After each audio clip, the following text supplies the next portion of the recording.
takeoff. Press 7. 80 knots. Air France de Tango, bonsoir de Tango 3, niveau 0 de gauche et attendez. Et bien bonsoir de... Conseil, bonsoir de temps Air France, 102 ans. Good morning, ladies and gentlemen. You're all very welcome to route share flight number 8401 to London Heathrow.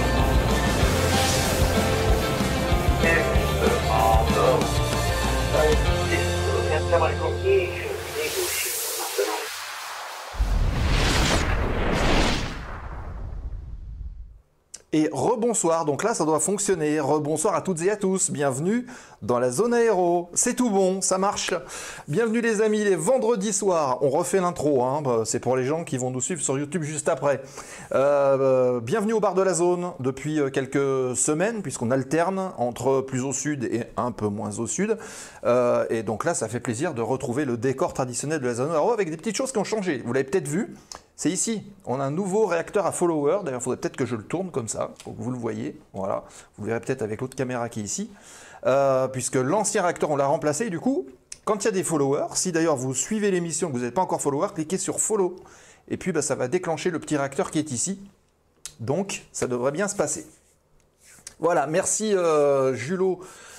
Pour la notif, on va parler de cargo de jour et de nuit ce soir, mais avant toute chose, évidemment, je tiens à vous saluer. Alors du coup, j'ai plus les noms parce que comme on a relancé OBS, j'ai pas vu qui était là, donc n'hésitez pas à refaire un coucou dans le chat maintenant, comme ça je vous vois et ça me permet de vous saluer en même temps. C'est la moindre des choses en début de live. Donc allez-y, alors je vous laisse écrire vos petits coucous et vos petits bonsoirs sur le chat, entre vous et pour nous aussi. Et juste avant, je vous rappelle que si vous désirez soutenir les émissions de la zone aéro, vous connaissez un peu maintenant le principe, comme Push to Talk d'ailleurs, mercredi soir, on a une belle émission. Et bien n'hésitez pas à cliquer sur follow sur le live de Twitch ou sinon aussi sur YouTube. Hein, vous cliquez sur le petit pouce, comme ça nous aide à monter dans l'algorithme au niveau de l'aviation et ça nous aide à être plus visible et puis à démocratiser encore plus les émissions et de parler d'avion aussi autour de nous et autour de vous. Salut les gens, alors voilà, il y a des gens qui sont là, qui disent bonjour dans le chat. Alors, on a Run to the Sky qui est là, salut. On a Julot évidemment avec la team modération, j'ai vu Free Flight aussi qui est là. J'ai vu Fred Dude 71, Fred qui est avec nous mercredi soir pour parler d'instruction, instructeur, instruction, etc. Sam Electriz est présent, Lord Gibus, Achille 57, on n'a que du beau monde qui est connecté ce soir et tout à l'heure il devrait y avoir peut-être Alicia qui va arriver, on la verra, elle sera peut-être dans le chat tout à l'heure, pour passer la soirée avec nous. Alors, le follow on en a parlé, YouTube on en a parlé, il y a évidemment les fameux subs et la page Patreon, ça c'est le côté un petit peu plus soutien financier, vous avez la possibilité de prendre des abonnements sur Twitch, ça déclenche la manche à air quand on est ici, ailleurs c'est un peu plus compliqué, mais ici ça déclenche la manche à air. Vous êtes sub ou vous avez un abonnement Prime, et ben vous vous abonnez gratuitement à la zone aéro, ben hop, vous cliquez, ça déclenche la manche à air et nous, ça nous soutient pendant 30 jours. Donc n'hésitez pas à le faire, en plus ça vous enlève les pubs. Et en plus d'enlever les pubs, vous avez aussi accès au replay en prime time, on va dire, en priorité pendant 14 jours avant qu'il soit sur YouTube. Donc c'est un petit avantage qu'on vous propose évidemment. Et puis vous avez d'ailleurs la page Patreon qui vous permet aussi par des systèmes de dons ou d'abonnement de pouvoir soutenir l'évolution, parce que vous avez vu qu'on a fait évoluer le matériel, on parlait du réacteur à follower tout à l'heure, on parlait des caméras, on parlait de pas mal de choses, on parlait du studio mobile aussi qui s'est pas mal développé, ça fait pas mal de frais ça, tout ça, entre l'ancienne tour qui a lâché, enfin bref, on passe les problèmes techniques, mais en attendant, votre soutien nous aide beaucoup parce que ça nous permet de continuer de développer le matériel et de pouvoir vous proposer très prochainement du contenu. Et là, je ne suis pas peu fier de vous le dire, on va faire des choses nouvelles très bientôt. Voilà, donc continuez de nous soutenir, ça nous fait plaisir, en plus ça nous permet de nous développer et de vous proposer plus de choses, donc tout le monde est gagnant finalement. N'hésitez pas à le faire, vous aurez les liens de toute façon pendant la soirée qui vont passer dans le chat. Je vous rappelle aussi que si vous êtes passionné d'aéro, venez nous rejoindre, ça se passe sur Push to Talk. On étoffe notre équipe de chroniqueurs, de passionnés, de personnes qui échangent, comme mercredi dernier autour de l'instruction, la formation et comment est-ce qu'on devient instructeur. C'était le sujet de Push to Talk la dernière fois, enfin ce mercredi-là. On va voir encore plein de sujets qui vont arriver, entre autres avec Pierre, avec Stéphane, avec toute l'équipe autour de Push to Talk. Donc rejoignez-nous, hein. L'antenne, elle vous est ouverte et tout le monde discute ensemble. N'hésitez pas. Il y a Anaël, par exemple. Anaël qui vient d'arriver. Salut Anaël. Et Anaël fait partie de l'équipe de Push to Talk. Voilà. Donc il ne suffit pas forcément d'être pilote. Vous pouvez ne pas être pilote. Vous pouvez être simple passionné et venir échanger, discuter avec nous. Il n'y a aucun problème. Vous verrez, c'est super bien fait. Nos chroniqueurs vous prendront par la main en plus. Donc aucun problème. N'hésitez pas. Bien. Écoutez, j'ai vu Denis aussi. Salut Denis, salut mon petit Denis, j'espère que tout va bien pour toi. Les présentations donc sont faites, on est au bar, on est bien, on est installé, prenez une boisson puisque ce soir on va parler, on l'a dit tout à l'heure, d'aviation, de cargo, de passion, d'aviation légère mais pas que. On va parler de plein de choses, vous allez voir, ça va être super intéressant. Et puis, avant toute chose, on va déposer comme d'habitude le plan de vol de l'émission de ce soir que je vous propose de lancer tout de suite.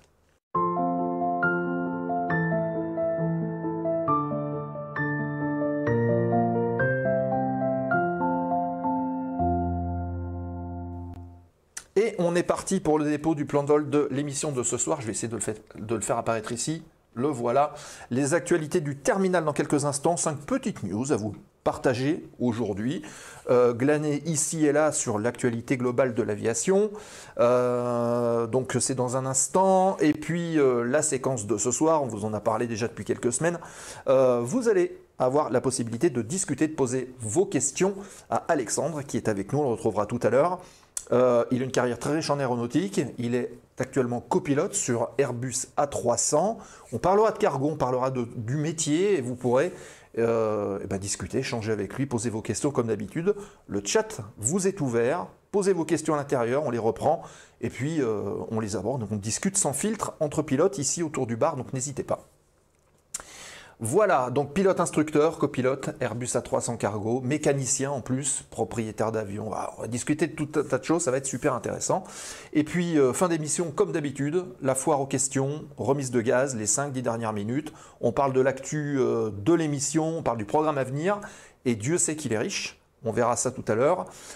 Et puis, sachez que le mois de décembre est bouclé. On parlera... alors, on ne présentera pas le programme du mois de décembre tout à l'heure, mais on parlera au moins de ce qui va arriver jusqu'au mois de décembre. Et puis, clôturera l'émission, comme d'habitude, en bonne et due forme. Donc, on est ensemble pour une grosse heure encore. Donc, n'hésitez pas à participer et à rester avec nous. Voilà, je repousse le menu et tout de suite, on rentre dans le vif du sujet avec l'actualité du terminal de ce soir.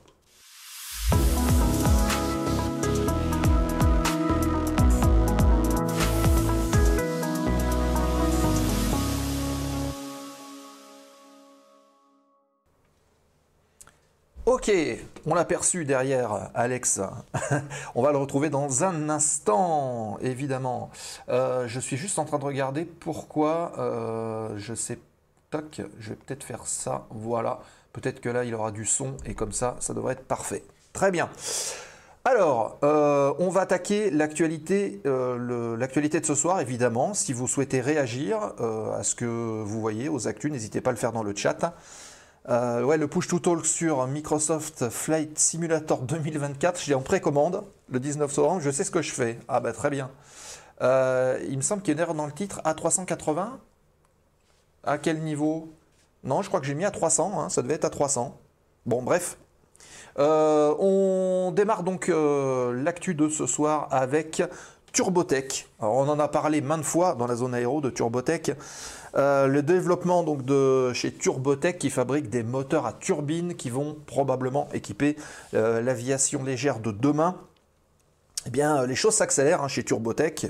On le sait, cette turbine elle est vraiment très attendue. Les essais d'endurance des ULM qui sont équipés de cette fameuse turbine TP90 sont pour l'instant concluants. Il y a pas mal d'avions qui ont volé avec et la certification pour les avions légers est en cours. Donc les choses avancent bien pour le constructeur. La production va se faire du côté de Paris, à Tours-sur-le-Noble très exactement. Et il y a des partenariats qui sont déjà en place avec notamment Icarius pour développer des STC notamment sur deux grandes marques ou deux grands modèles si on peut dire Le premier, ben, c'est ce que vous avez sur la photo, c'est avec Robin, sur les Robins DR400, DR401, qui vont être équipés donc, de moteurs à turbine, mais également sur les Cessna, et notamment la série des 172, qui pourraient être équipés de ce type de moteurs qui sont plus économiques, plus puissants, plus faciles à entretenir, donc probablement, on va dire, une projection positive dans l'aviation légère pour demain. Donc cette nouvelle production, ces annonces, marquent une étape clé, avec notamment 50 turbines qui devraient être lancées en production en série début 2025, donc c'est vraiment demain, ça arrive, hein. Et cette solution répond, on le disait, ne serait-ce qu'en termes de climat, d'environnement, aux enjeux de la transition énergétique. On rappelle qu'une turbine fonctionne non pas au 100 ll, donc le fameux avgas, mais avec du Jet A1, donc c'est moins gourmand. Donc ça devrait équiper l'aviation générale et ouvrir de nouvelles perspectives, de nouveaux développements sur le secteur. J-45 en gros, c'est à peu près ça, J-45. Voilà. Donc c'était la première news de ce. Évidemment, on va suivre hein, ce développement de Turbotech au fur et à mesure de son déploiement, et on est même, je vous le cache pas, impatient de tester un petit peu ces nouveaux moteurs. On continue avec aussi un projet dont on vous avait parlé il y a quelques temps dans la zone aéro, c'était le fameux ATR 600 STOL. Et d'ailleurs, Denis, qui est dans le chat, avait peut-être suivi ça, parce que lui, il pilote sur ATR, donc peut-être qu'il en avait entendu parler. Donc le STOL, Short Takeoff and Landing, donc ce fameux projet d'ATR qui visait à construire un appareil qui soit capable de se poser et d'atterrir sur des pistes beaucoup plus courtes, de manière à pouvoir projeter des avions sur plus d'aéroports dans le monde. Eh bien, malheureusement, ça ne se fera pas, puisque ATR a annoncé l'arrêt du développement de son ATR 42-600S, donc S pour STOL, vous l'avez compris. Cette décision fait suite à une analyse approfondie du marché qui a révélé une demande qui était quand même bien inférieure aux attentes initiales, pour une simple et bonne raison, c'est que quand les gens de chez ATR ont commencé de regarder un peu où est-ce qu'ils pourraient vendre les avions, ils se sont rendus compte que les nouveaux aéroports qui sont en train de se construire, pour la majorité, soit ils font des pistes qui sont déjà longues, donc plus trop d'intérêt de prendre un avion à performance au décollage et atterrissage court, ou alors ceux qui avaient des pistes courtes sont en train de les rallonger. Donc finalement, on se rend compte qu'il y aura moins besoin d'avions et du coup, le développement du projet va coûter beaucoup plus cher, donc ça devient plus intéressant. Donc les investissements d'ATR vont être réorientés, hein, ça sera concentré sur d'autres projets, notamment sur l'amélioration de la compétitivité du portefeuille des avions existants dans la gamme ATR. Pourtant, il y avait une prévente, hein, une prévente, on va dire, du prépositionnement de certaines compagnies, et c'est une vingtaine d'appareils qui étaient initialement estimés, donc il y en aura beaucoup moins, et du coup, arrêt du projet. Voilà.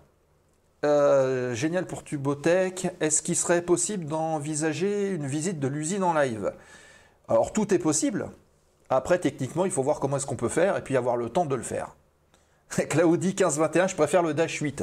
Il est avec nous, l'autre Alex. Ah ben voilà, on retrouve du beau monde. Allez, on continue avec le départ du Mirage 3. Vous avez peut-être été déjà, pour certains d'entre vous, sur la base 721 de Rochefort. Vous avez sûrement vu ce Mirage 3 qui était exposé à la BA 701 de Rochefort. C'est un Dassault Mirage 3T, voilà, qui appartenait, et d'ailleurs il est aux couleurs de l'aviation expérimentale française. Et il a entamé un nouveau chapitre de son histoire, puisque ce prototype unique, qui était conçu pour tester notamment les nouveaux moteurs et les nouvelles technologies, a longtemps trôné sur la base aérienne de Rochefort. Il est équipé d'un turboréacteur double flux de chez Snecma, le TF106, qui était un dérivé du Pratt & Whitney JTF10, qui avait été produit aux États-Unis. Et le Mirage 3T a joué un rôle crucial, notamment dans la recherche sur la propulsion aéronautique en France. Son transfert a été organisé et devinez où il va partir, vers le musée européen de l'aviation de chasse à Montélimar, un de plus. Il vous permettra, vous passionnés d'aviation, de découvrir de plus près cet avion emblématique qui va être restauré évidemment, hein, parce que ça faisait quelques années qu'il était dehors. et puis d'apprécier la complexité des défis techniques qu'il a pu représenter. Son remplaçant, puisqu'on ne va pas laisser une place vide, son remplaçant sur la base 721 de Rochefort sera un Mirage 2000C qui devrait être mis en place dans les prochaines semaines. Oui, tout à fait. Il se rapproche de la maison, il ne sera pas très loin du côté de Montélimar, qu'on vous invite d'ailleurs à aller visiter. Il y a un chouette musée avec de chouettes avions et un chouette boulot de toute l'équipe. Donc n'hésitez pas à y faire un tour. C'est toujours sympa et en plus on peut se poser à côté pour les pilotes. Posez à côté, vous allez visiter le musée. Et en plus il y a un restaurant, il y a tout ce qu'il faut. Voilà, on continue avec... Bah là vous êtes à l'intérieur d'un Alpha Jet de la patrouille de France ou presque. Je pense que vous reconnaissez un petit peu. Voilà, donc imaginez-vous, vous êtes à bord. Pourquoi est-ce qu'on parle d'Alpha Jet? Puisque l'emblématique avion d'entraînement de la patrouille de France voit son avenir se dessiner dans un contexte de renouvellement des flottes aériennes et après des décennies de service, on rappelle qu'il a été mis en service en 81, cet appareil légendaire aujourd'hui, hein, il est connu de partout par le grand public, fait l'objet d'une attention toute particulière de la part de la Direction Générale de l'Armement, la fameuse DGA, qui mène actuellement des études on ne peut plus approfondies pour évaluer l'état de la flotte d'Alpha Jet, notamment ceux qui équipent la patrouille de France, et de déterminer les limites de leur utilisation future. En gros, on va regarder, je schématise, hein, quand sera la date de péremption, pour faire simple.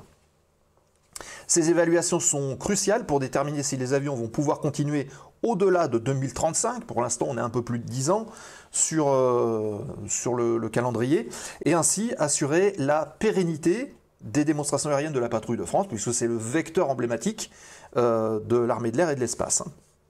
En parallèle, l'armée de l'air et de l'espace réfléchit activement au remplacement de l'Alpha Jet par un appareil qui serait plus moderne, adapté aux besoins futurs. Évidemment, la DGA jouera un rôle clé dans le choix du successeur de l'Alpha Jet en définissant des critères de sélection et en évaluant les différentes offres qui peuvent donc être proposées par les industriels. Le futur avion d'entraînement devra non seulement assurer la formation initiale des pilotes, mais également répondre aux exigences spécifiques du vol en patrouille et en patrouille acrobatique même, et en termes de maniabilité et de capacité à réaliser justement le fameux bandeau, hein, toutes les figures complexes que les avions réalisent pendant leur démonstration. La décision donc de remplacer l'Alpha Jet, c'est un véritable enjeu stratégique, hein, peut-être même un peu économique, quelque part. Elle aura des implications importantes sur les capacités opérationnelles de la France, sur le budget de la défense, sur l'industrie aéronautique nationale. On espère que le nouvel avion sera peut-être réalisé chez nous, ça serait quand même pas mal.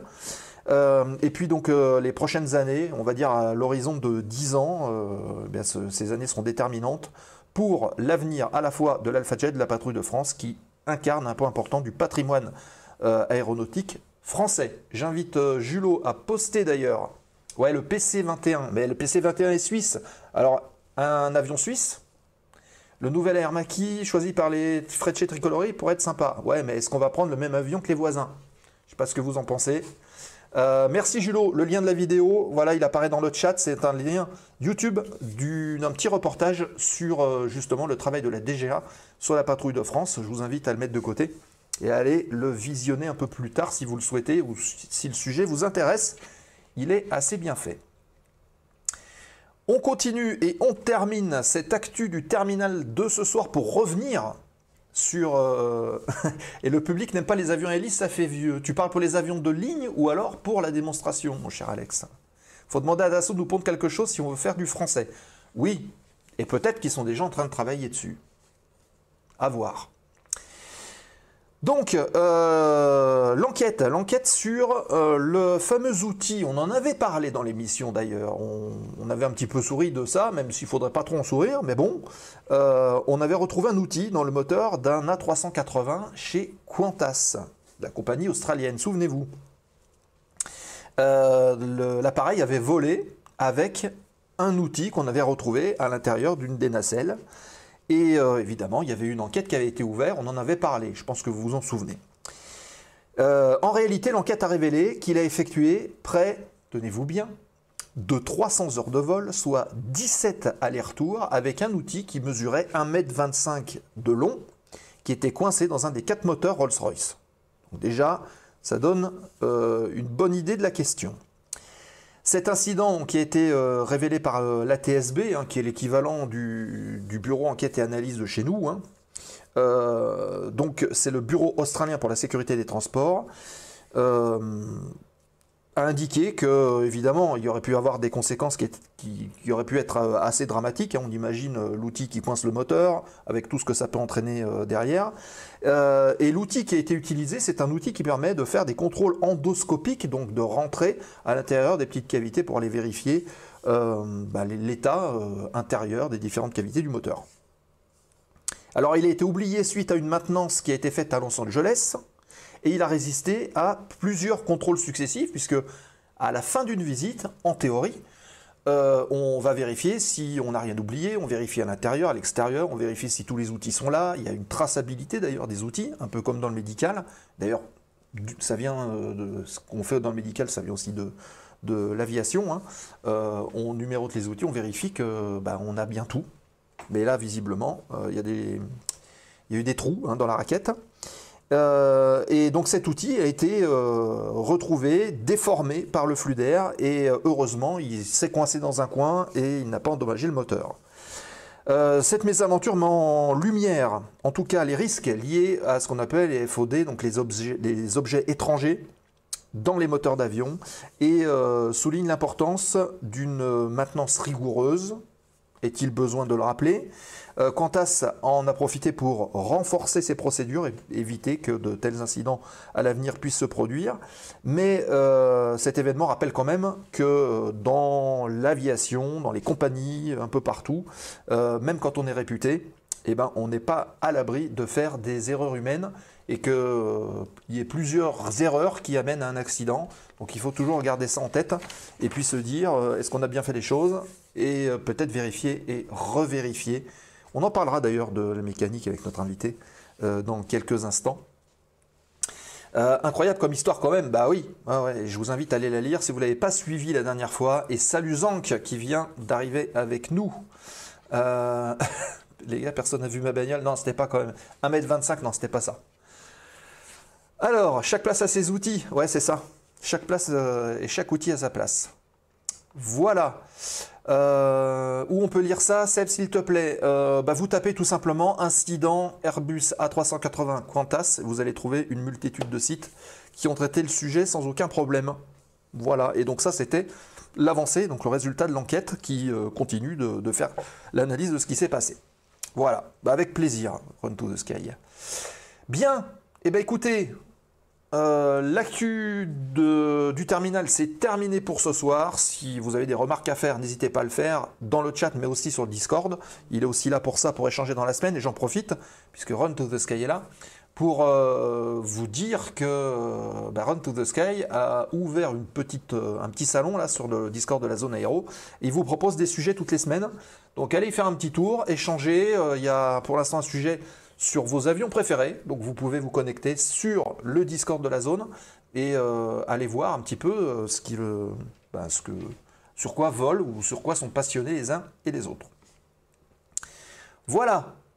Écoutez, je crois que je vous ai tout dit, donc on enchaîne tout de suite. C'est une séquence Un visage dans les nuages. Merci pour le passage de l'info, c'est bien normal.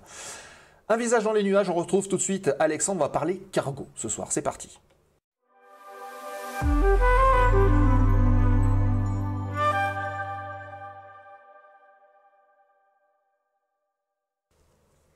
Et il va arriver dans un instant, il est là, il est avec nous. Bonsoir Alexandre, est-ce que tu nous entends bien?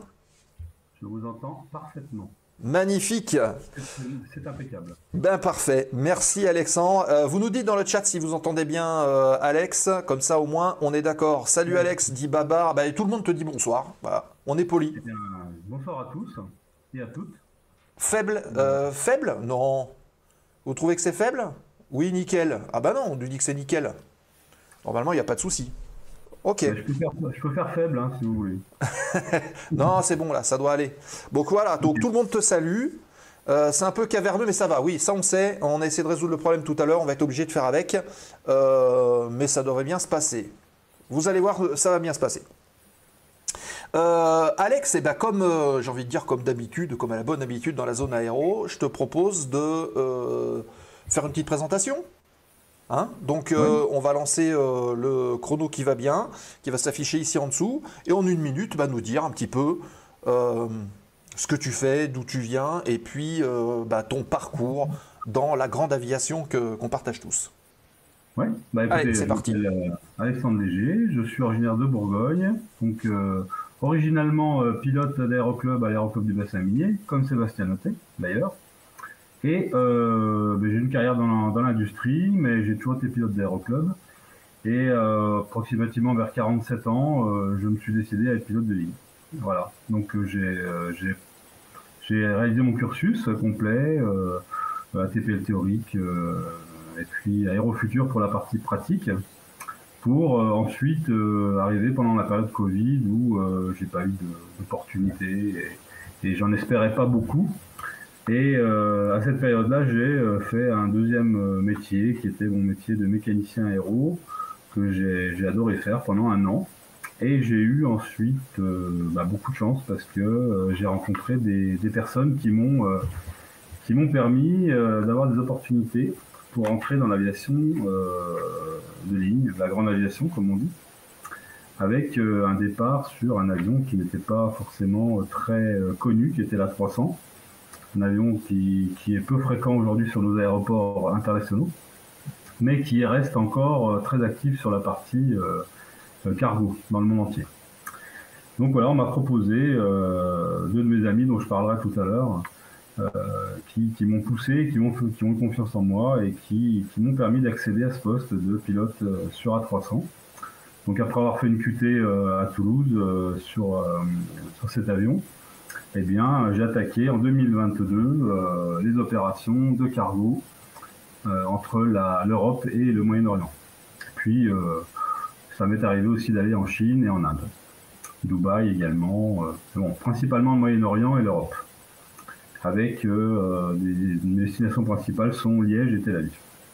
D'accord, ok. Donc ça, voilà, c'est mon histoire aujourd'hui. Voilà, je suis toujours first officer sur cet avion. Et ça continue avec à peu près 1300 heures de vol fait sur l'appareil en 2 ans. Ah, c'est plutôt pas mal. D'accord. Bon, la présentation, elle est plutôt complète. On va parler d'aviation légère, évidemment. On va parler du métier aujourd'hui. Et puis, évidemment, posez vos questions dans le chat. Allez-y, hein.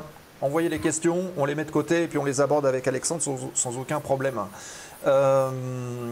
Pardon, j'ai loupé l'info. Où es-tu basé ? À Liège, en Liège. Belgique. Voilà.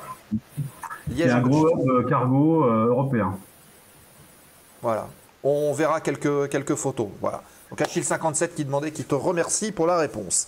Alors, tu parlais tout à l'heure de l'aéroclub, puisque là, je vois qu'il y a Babar qui est là, il y a Fred qui est là, il y a Alex qui est là, il y a beaucoup de gens qui sont passés par l'aéroclub du Bassin Minier, qui ont fait carrière, d'ailleurs. Et alors, justement, cette évolution, elle a commencé en aéroclub, tu en parlais. Comment tu t'es retrouvé baigné dans l'aviation ? Par le plus grand des hasards, un samedi après-midi, quand j'avais 12 ans, ne sachant pas quoi faire à part rester dans la télévision, j'ai pris mon vélo et je suis allé à l'aérodrome voir mon grand-père qui était mécanicien. Et puis à partir de là, il m'a montré un peu quand même ce qu'il faisait sur les avions de l'aéroclub.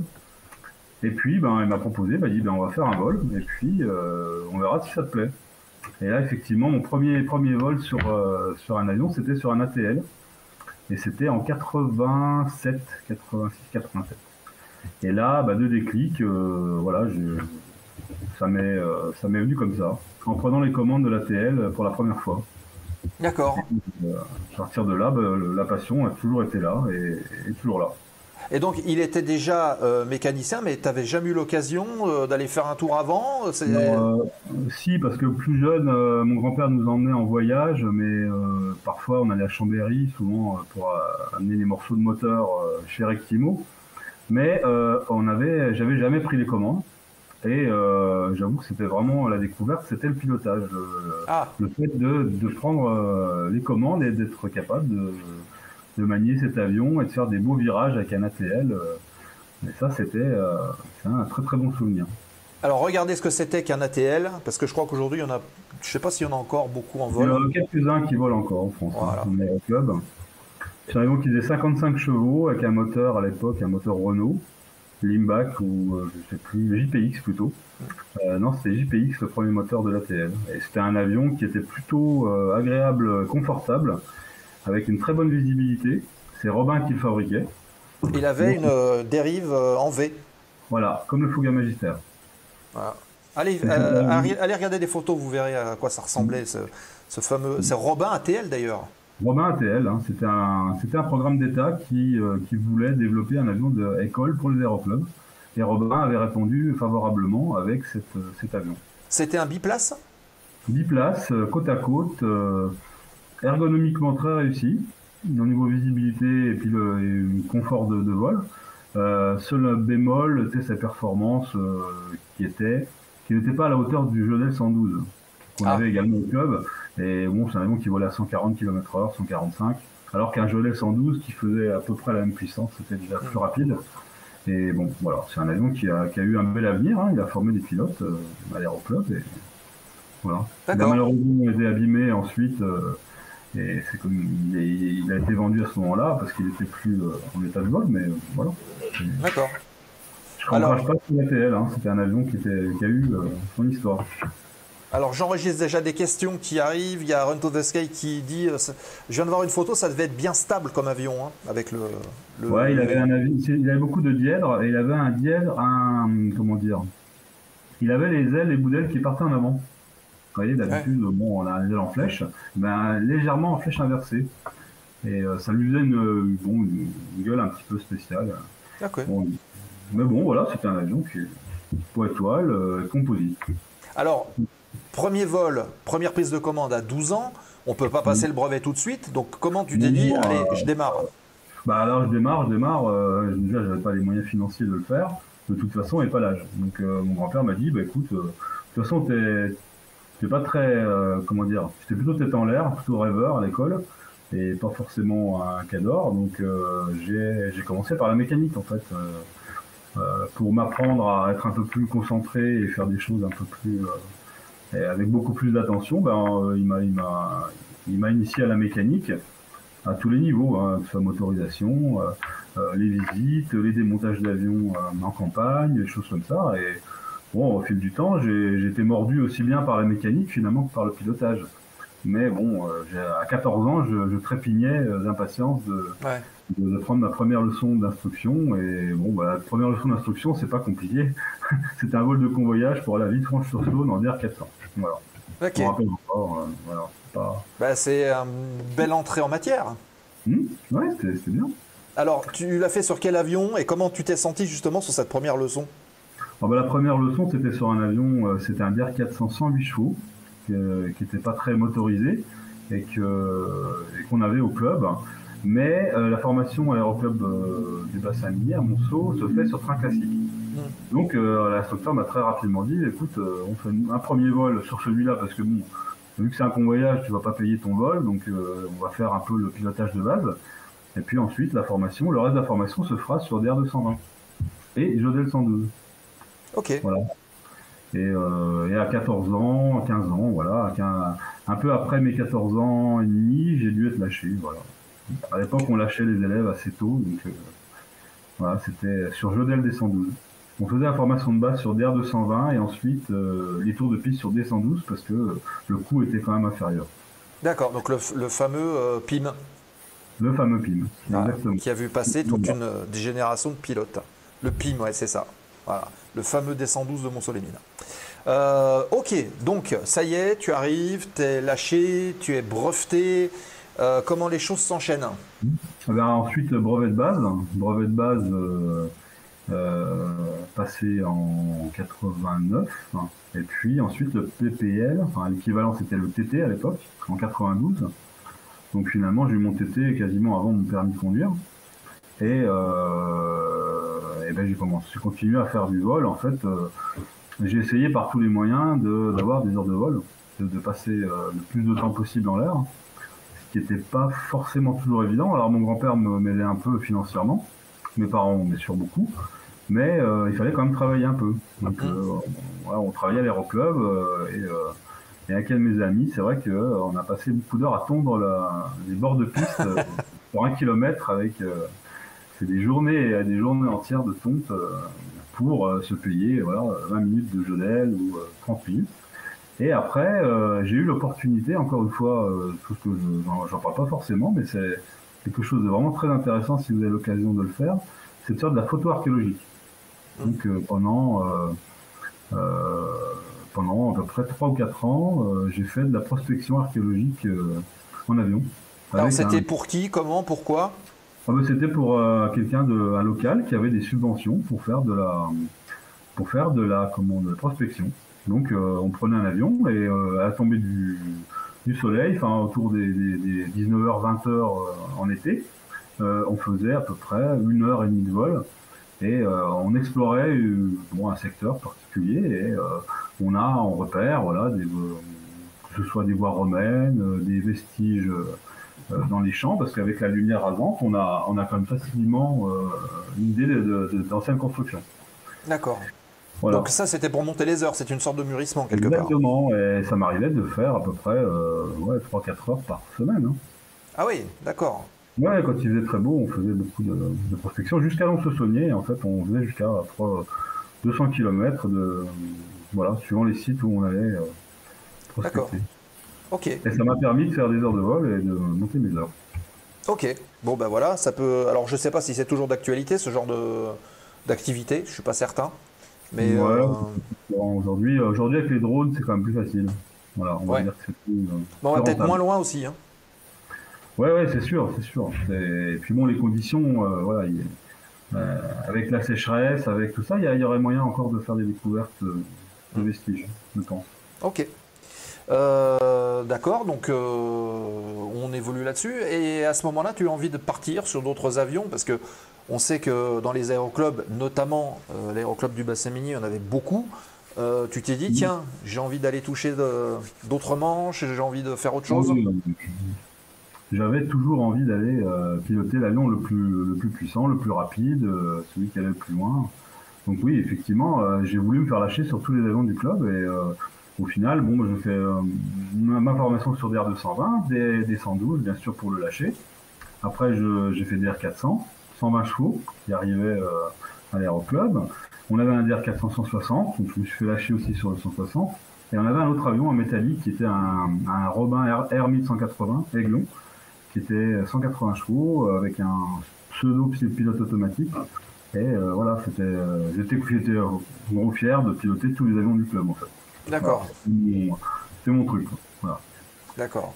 Et quand j'ai eu les heures nécessaires, j'ai pu faire des baptêmes de l'air. Il y a Babar 1777 qui nous dit broussard. C'est un mot-clé, ça? Oui, ça c'est un mot-clé, oui, mais c'était, on va dire, l'apothéose. C'était, peut-être ce que je pourrais faire du broussard. Mais le broussard, le président du club à l'époque l'utilisait, un ou autre pilote, mais bon, ça s'arrêtait là. Et au final, ayant travaillé dessus pas mal pendant mes vacances. T'as fait de la mécanique d'abord avant de le voler?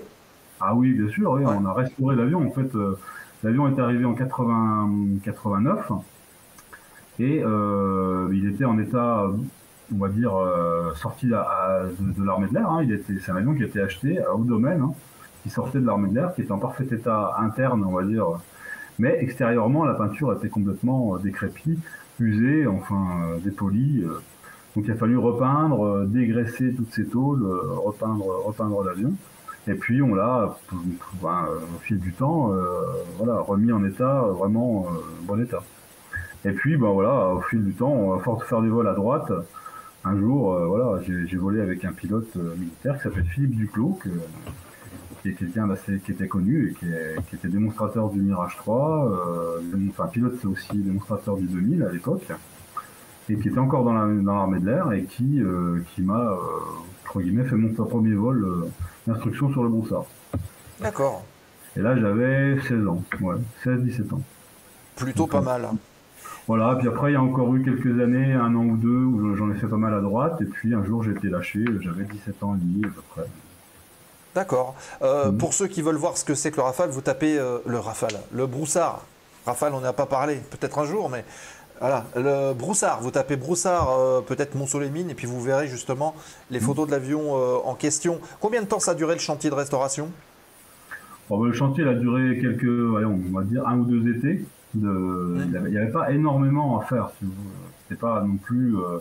C'était vraiment l'aspect esthétique et puis quelques pièces à remplacer, mais ça s'arrêtait là. Hein.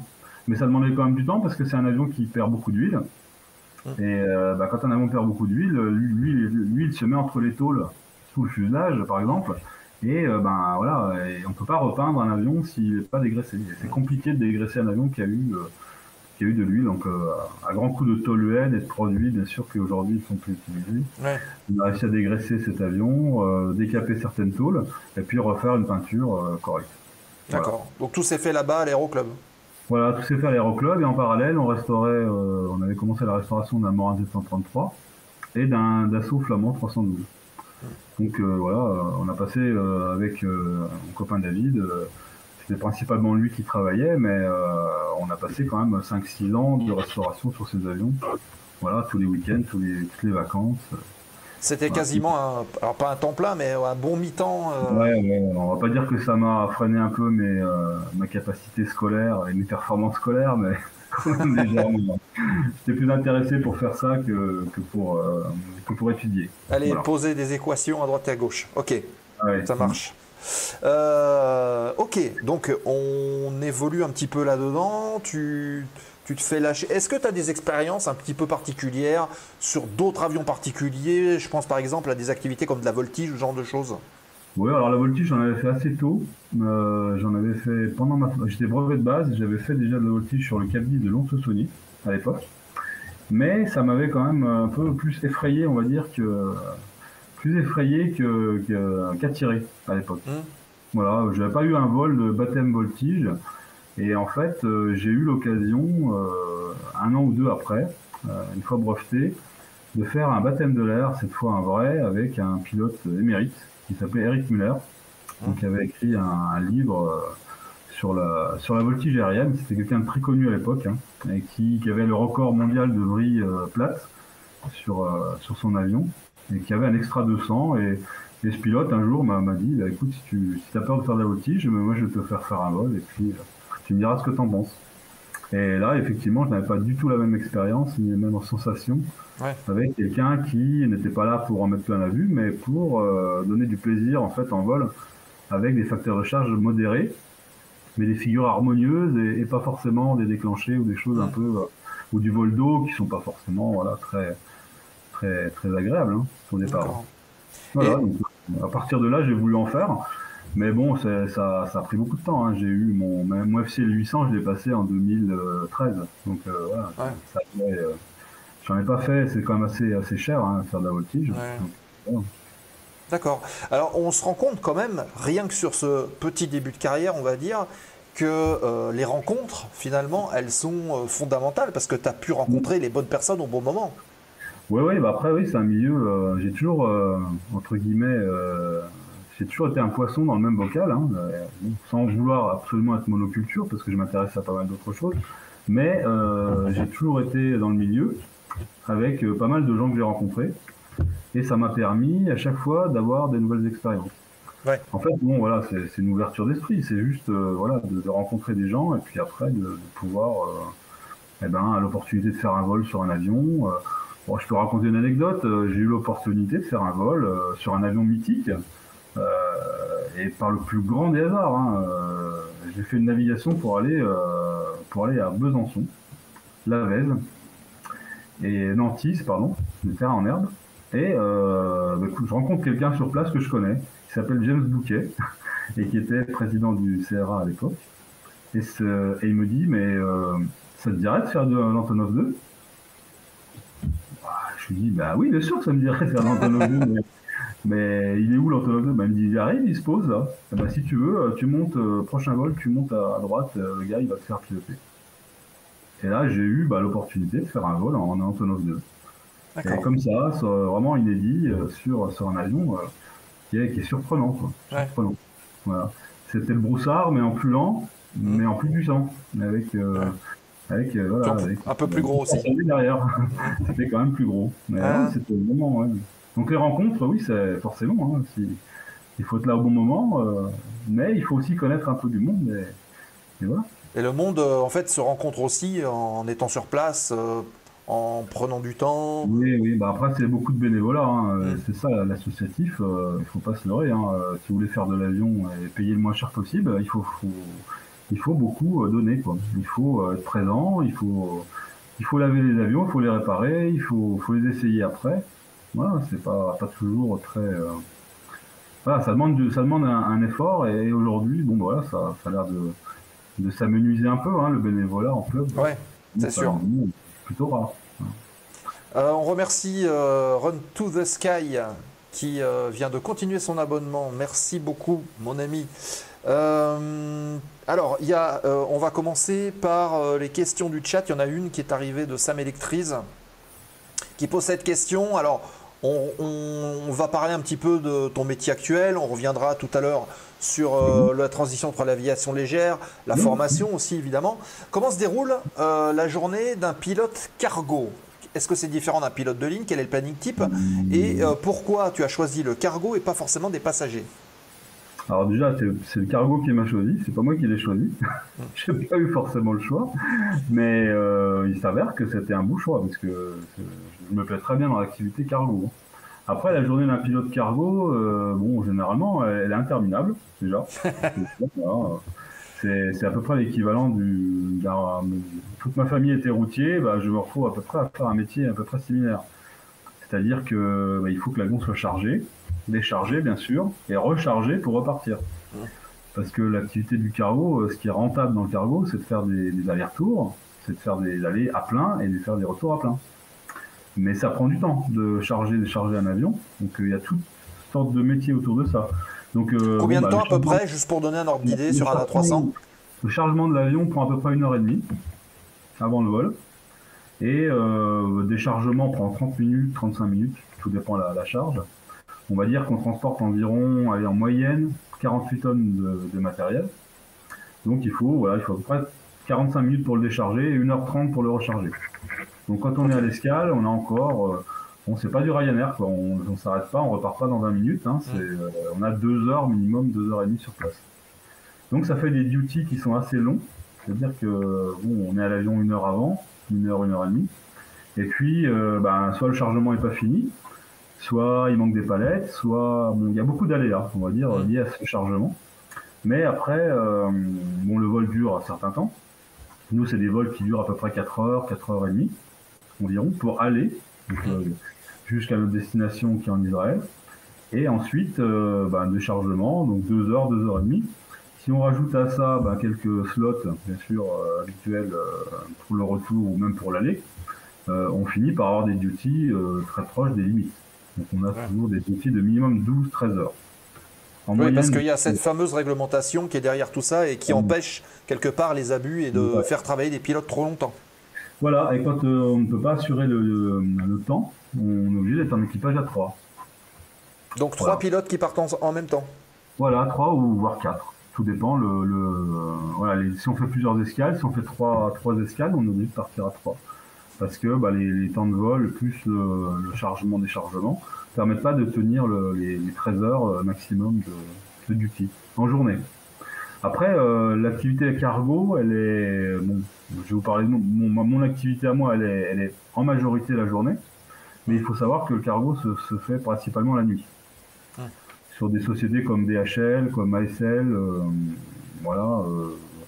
FedEx, c'est des vols de nuit principalement. Donc le départ, souvent quand c'est de nuit, c'est un départ à 10h, 10h30 du soir. Et puis c'est une nuit blanche avec un retour le matin. Donc ça, c'est assez... le cargo, c'est des duties assez longs, en tout cas pour mon opération, et puis avec des horaires qui changent régulièrement. Un coup le jour, un coup la nuit, voilà. Bon, c'est assez varié. Après, même si les trajets sont souvent les mêmes, voilà, l'opération n'est jamais identique. Hein. Chaque jour a son lot d'aléas. D'accord. Alors, Run to the Sky qui pose cette question, pourquoi la nuit est favorisée pour faire du cargo? Est-ce que c'est pour soulager les lignes aériennes ou il y a une raison particulière? Ouais, je pense que la nuit, déjà les slots, il y en a moins. On est moins embêté par le trafic. Et puis, sur les aéroports, certains aéroports sont fermés la nuit. Donc le départ le soir permet de se poser à destination le matin. Donc ça permet comme ça d'avoir un déchargement de l'avion en tout début de journée. Si par exemple vous faites du transport pour Amazon, eh bien les gens ils veulent leur colis chez eux en journée. Donc il faudrait que le colis arrive au centre de tri le matin. Donc c'est vrai que c'est des vols de nuit principalement.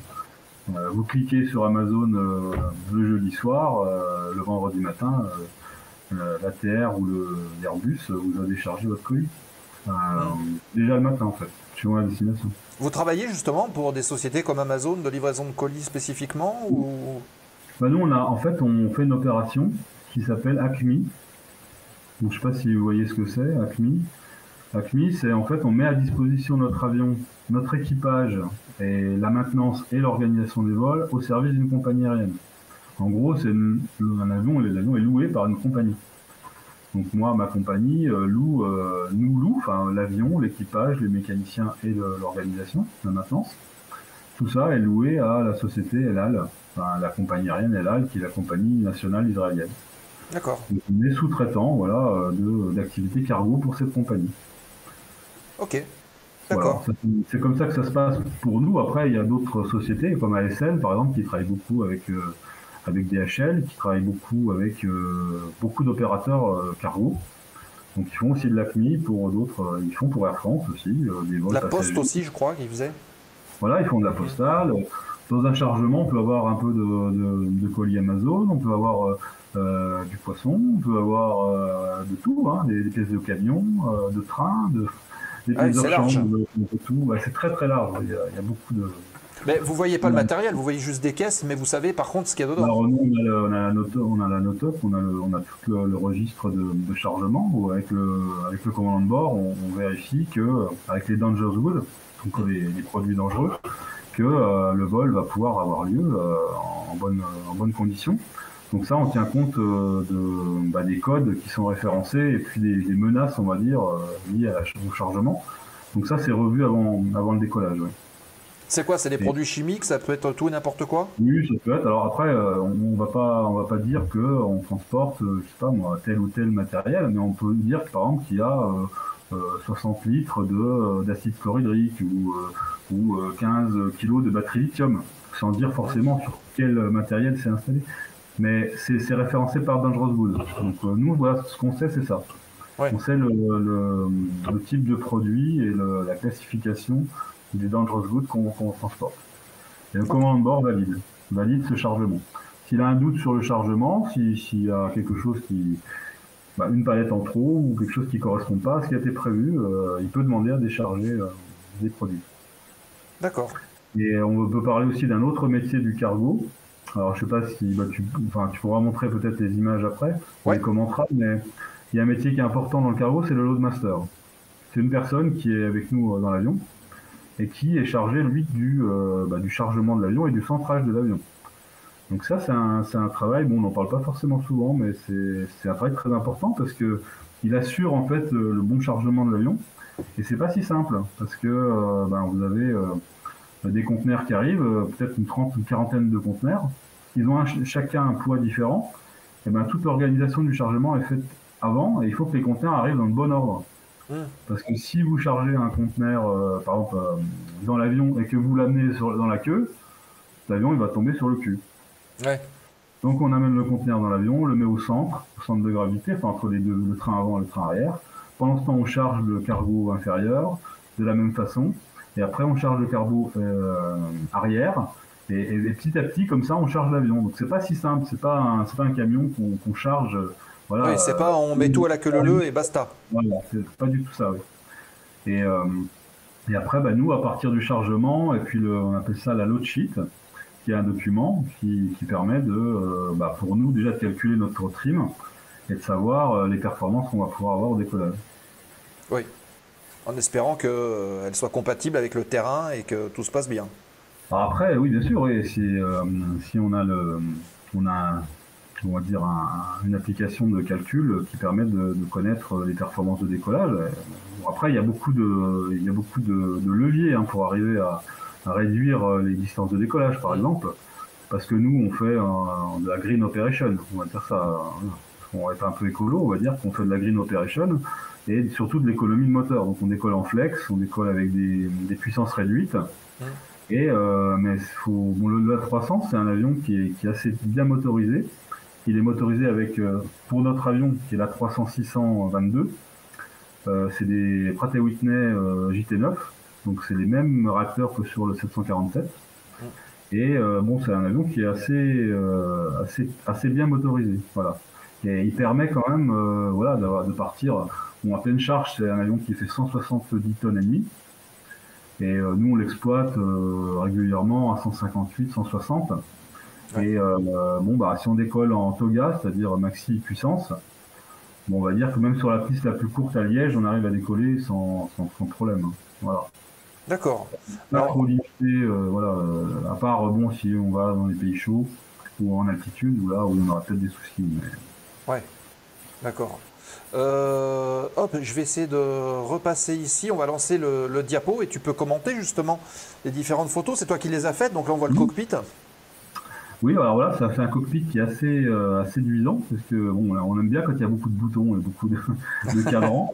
Et celui-là, ben, la première fois qu'on rentre dans le simulateur de l'A300, on est un peu enfin, écrasé par toute cette forêt de boutons et de cadrans, mais au final, non, c'est un avion, il se rapproche plus d'un avion conventionnel, on va dire, avec quand même une instrumentation un peu moderne. Bon voilà, il est blanc, je peux vous montrer une maquette, hein, parce que j'ai... Ah, ouais. Alors attends, hop, je renlève le diapo, on rebascule comme ça on la voit bien. Voilà, ce qu'on va voir surtout, c'est que par rapport à un avion on va dire un peu plus moderne, le fuselage de l'A300 est assez gros en diamètre. D'où, en fait, sa capacité à faire du cargo, elle vient d'ici. Et c'est très intéressant pour un opérateur d'utiliser cet avion sur des trajets d'à peu près 2000 nautiques. Parce qu'il est quand même rentable. On peut mettre beaucoup de palettes et on peut charger des objets assez gros. Ce qui n'est pas le cas de même, bon, à part le 747 bien sûr, ou le 777 qui est quand même plus gros, mais la 300 pour cette opération-là est quand même assez rentable. Parce qu'il peut charger beaucoup de choses. On peut charger en volume, je parle. D'accord. Oui, ce qu'on voit sur le tableau de bord, je ne sais pas si tu peux revenir juste la diapo d'avant. Ouais, alors attends, je fais ça, hop, tac. Et je remets comme ça, voilà. Bon. Donc c'est un avion qui est quand même ancien, hein. Son premier vol c'était en 1972, donc c'est un avion de collection. Hein. Bon, celui-ci il est de 1983 ou 84, mais ça reste quand même un avion assez ancien. Mais il a été remodernisé donc avec des écrans, ce qu'on voit là, hein. On a un PFD et un AND, qui est pour le pilotage de T normal. Donc là, les deux écrans haut et bas qu'on voit du côté commandant de bord. Et on a les cams et les deux ECAM en fait qui sont comme sur l'Airbus 320 qui permettent aux pilotes de résoudre différentes pannes. Donc on a quand même un avion qui est relativement bien équipé pour voilà, il est assez opérationnel. Il a juste des systèmes un peu plus anciens et un peu plus complexes. On va dire que voilà, il est plus complexe qu'un 320, mais il est quand même pilotable voilà, 100%. C'est ce que dit Longibus, il dit ancien mais pas obsolète. Pas obsolète, non. Je pense qu'il est peut-être plus polluant, il consomme beaucoup de carburant, hein, il fait 5 tonnes à l'heure. Mais sur certaines voies aériennes, il est plus rentable et moins gourmand que certains avions. Hein. Si on faisait la ligne Tel Aviv avec un 777, je pense qu'on serait moins rentable. On aurait trop de population. Okay. Voilà, et bon, là il était repeint, là, parce que la dernière photo que vous voyez, ça c'était il y a une semaine à peu près, où il est sorti de peinture. Bon, c'est un avion il y a eu beaucoup de travail de maintenance. Il est remis vraiment aujourd'hui, là, avec cette peinture neuve. Voilà, c'est un bel avion. Et le simulateur qu'on voit, c'est celui qui se trouve à Toulouse, chez Airbus Training. C'est un des seuls simulateurs d'Airbus 300. Il y en a un autre pour Lufthansa qui est en Allemagne. Mais bon, quand vous passez une qualif de type sur cet avion, principalement, ce sera sur ce simulateur. Voilà, on reconnaît bien les couleurs Airbus avec les sièges un peu tissu Airbus. Ouais. Mais bon, c'est un cockpit qui est assez agréable. Hein. Alors on voit que c'est encore les jocks, enfin les yoks plutôt. Les c'est un yoke, c'est un pilotage avec commande hydraulique, avec 3 circuits indépendants. Et voilà, bon, après, voilà, c'est un avion qui est gros, mais qui se pilote bien. Voilà, voilà, quand on fait sa qualification de type, on finit par le base training. Ça correspond à peu près, enfin, c'est pas à peu près, c'est 6 tours de piste avec remise de gaz. Et on fait 6 atterrissages en tour de piste avec un avion qui vole à 220 nœuds en vente arrière. Et ça se fait très bien, en fait, sans difficulté, on va dire. Voilà, c'est pas effrayant, c'est pas un avion il est bizarrement assez docile en vol et assez maniable. Voilà. D'accord. On va dire assez stable. Voilà, c'est un avion qui est assez stable. Il a des bons freins, on est équipé de brake fans, donc ça nous permet d'avoir des attentes réduites à l'arrivée. Parce que bon, si on est bien chargé, c'est vrai que le freinage est quand même assez puissant. Mais on utilise le moins possible la reverse, qui est génératrice de bruit et de nuisances sonores assez importantes.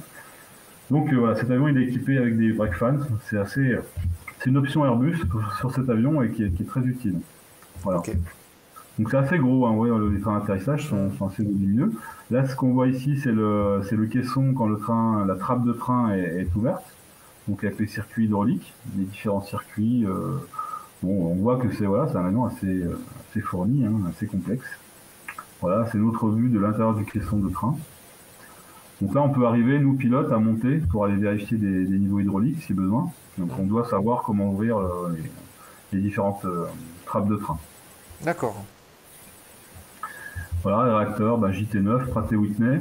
Savoir qu'il y a d'autres versions, on peut en parler aussi de l'A300, qui sont assez connues. Hein. Alors il y a la version long courrier qui était l'A310, que l'armée de l'air a beaucoup utilisée, et qui est un tout petit peu plus court en fuselage, mais équipé souvent de General Electric CF6, donc des moteurs plus puissants. Donc c'est un avion très performant, qui avait à peu près le taux de montée d'un Mirage 2000 quand il était à vide. D'accord. Donc c'est un avion qui était... Bon, nous, ça nous arrive régulièrement, par exemple, à vide, d'avoir des taux de montée à 7000, 8000 pieds minutes. Ouais. Donc c'est un avion qui grimpe assez fort. Voilà, et le 310 est utilisé pour faire le 0G. Donc c'est l'avion 0G de Novespace. D'accord. Si, on a vu Thomas Pesquet dedans, là, qui faisait de... Et Thomas Pesquet a passé sa qualif de type sur le même simulateur que moi, chez Airbus Trading. Ah, il t'a copié, en fait. Non seulement ça, mais avec le même instructeur en plus. Avec le même instructeur. Voilà. D'accord. Et voilà, et puis une autre version de l'Airbus 300, c'est le 300 ST, donc le Beluga. Donc première version du Beluga, qui est l'Airbus 300, qui est le même que celui-ci, mais avec une grosse bosse sur le dos. Ah là, on te voit avec les galons de copilote. Ouais, en mode lunettes de soleil, voilà. Oui, au-dessus des nuages. On a la chance d'être au soleil, mais bon, voilà, hein, moi je suis un jeune pilote, hein, je vais voir 50 ans, je me pense encore plutôt novice, et c'est un avion qui est quand même assez impressionnant, voilà, je peux le dire. Et dans les souhaits, alors je pense qu'on en reparlera un petit peu après, mais c'est quelque chose que tu souhaiterais continuer de faire, du cargo, ou un jour tu te dis peut-être que je ferai aussi du transport de passagers, alors pas forcément ici, dans une autre compagnie, mais oui, c'est des options que tu te gardes ou tu dis, voilà, moi du moment que maintenant que je vole, c'est bon? En fait, il faut toujours avoir en tête que les opportunités, elles arrivent sans qu'on les attende. Donc il faut être prêt à les recevoir. Donc le souci, c'est que oui, effectivement, si on veut se dire, oui, je veux rester absolument sur cargo, sur Airbus 300, sur une opération que je connais bien, c'est pas forcément ce qui va se passer. Voilà. Et un jour, notre opportunité peut-être se présentera, peut-être pas, mais en tout cas, il faut savoir être ouvert un peu aux autres opportunités qui pourraient arriver. Donc moi, je suis pas, voilà, si demain on me propose de faire du passager, ça pourrait me plaire. Si on me propose de faire de l'aviation d'affaires, ça me plaira aussi. Parce que c'est pas la même opération, c'est pas la même mission. Et bon, faire de l'avion, c'est faire de l'avion. Hein. Quand on monte au-dessus des nuages tous les jours, de toute façon, c'est vrai que c'est mieux de le faire sur un Airbus 380 qui est un géant des airs, mais c'est aussi bien de le faire sur un avion d'affaires, sur un PC-24 ou un PC-12. Hein. Y a aucune, moi, je ne fais aucune différence entre les opérations. Voilà, c'est le même métier, hein. C'est la même façon de travailler. Voilà. Et c'est pas forcément plus dur ou moins dur, hein. Le fait de voler sur un jet, il y a des habitudes à prendre, mais c'est pas non plus, voilà, on peut pas dire que ce soit plus difficile que de faire autre chose, hein, en aviation. Ok. Il y a quelques questions dans le chat, donc on va en balayer. Là, j'en ai mis 4 de côté. Et puis après, on regardera les vidéos que tu nous as envoyées. On voit les décollages, les atterrissages. La première, donc, c'est Achille57 qui dit: pour revenir sur les longs duty proches des limites, combien vous bossez de jours par mois? Est-ce que vous avez un emploi du temps fixe ou comment est-ce que c'est organisé? Alors on a pas un dispatch, mais une organisation, un OCC qui nous manage les temps avec une application qui permet de connaître les temps de repos et puis les capacités de chaque pilote. Et ça nous permet en fait on a un roster, nous, qui est de 21 jours et 10 jours de repos. Donc 21 jours en opération. 21 jours, sur ces 21 jours, on va faire à peu près 7 vols. Entre 7 et 10 vols. Voilà.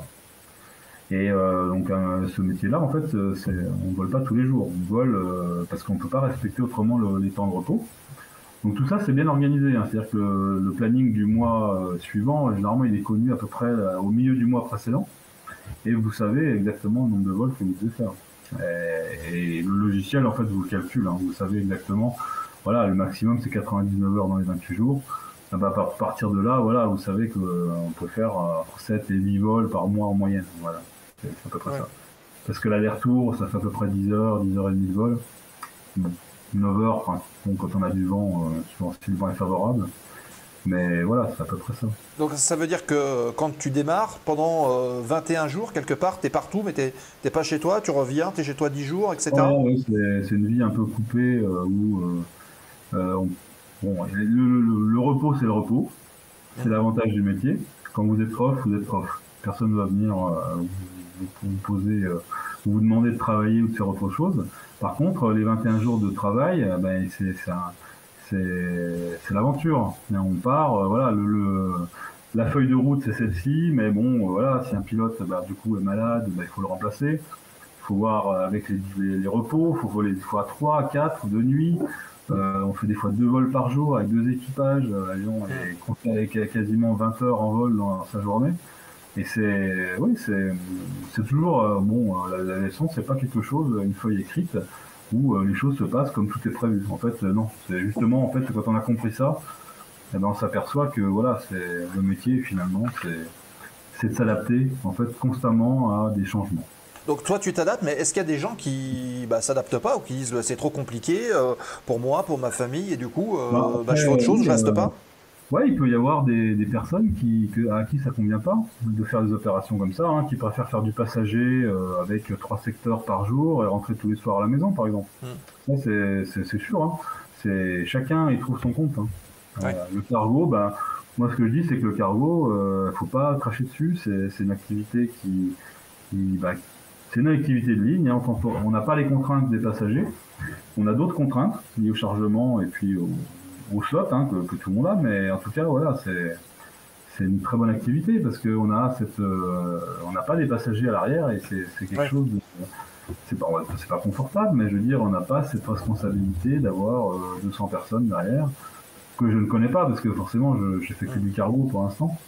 Mais voilà, je ne peux pas aujourd'hui dire j'aimerais bien faire du passager absolument parce que ça va être super d'emmener des gens en vacances à Ibiza. Hein. Je ne sais pas, en fait, aujourd'hui, le cargo, pour moi, ça me convient, mais si j'ai une opportunité... D'accord.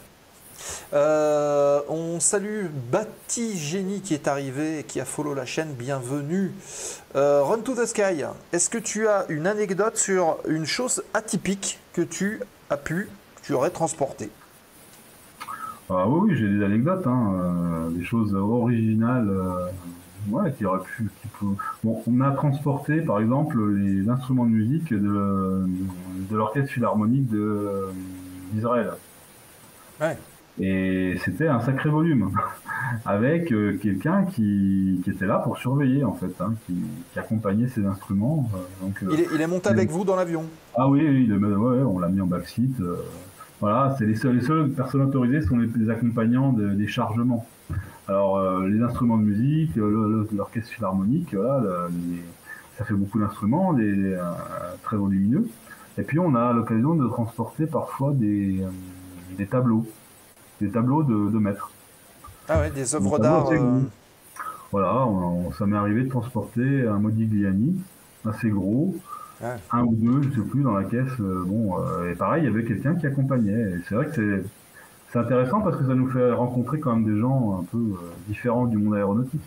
Ah ouais, donc du coup, il passe 4 heures avec vous en cabine et vous pouvez discuter. Oui, voilà, lui, en fait, il doit s'assurer que le chargement et le déchargement se passent bien.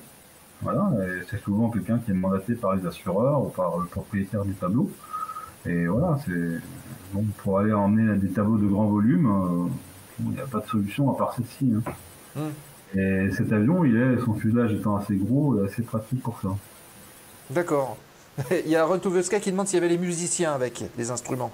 Dans les caisses, on n'a rien entendu durant le vol, Non. donc je pense que voilà, bon, on met une température assez faible, hein, ça les endort généralement. Voilà. Et Free Flight qui demande est-ce que tu as déjà transporté des chevaux de course? Alors moi, non, mais mon opération, non. On a notre avion et on ne fait pas d'opération sur les chevaux. ASL le fait. ASL ou Challenge fait ces opérations-là. Et à Liège, il y a une société qui est spécialisée dans le transport des chevaux de course. D'accord.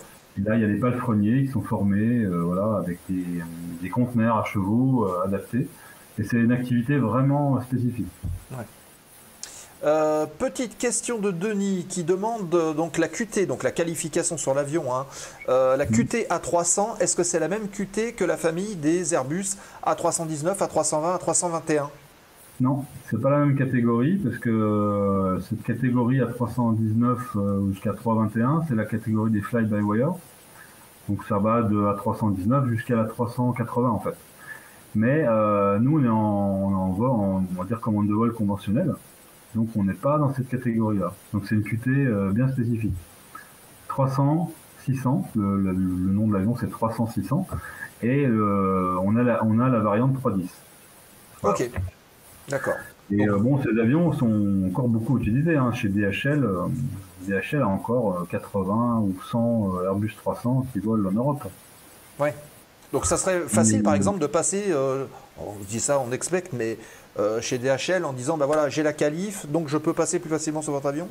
Ah oui bien sûr, bah, après une fois qu'on est qualifié, oui effectivement, il y a peut-être un simu d'adaptation juste par rapport à un cockpit qui serait différent, mais autrement oui c'est le même avion. Oui.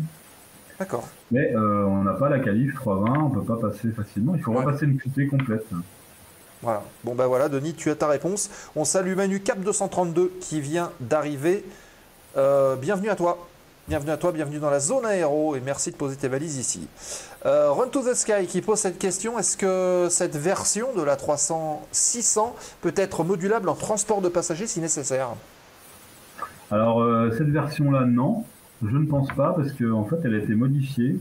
Donc généralement ça s'appelle PTF ou un truc comme ça, donc Passenger to Freighter.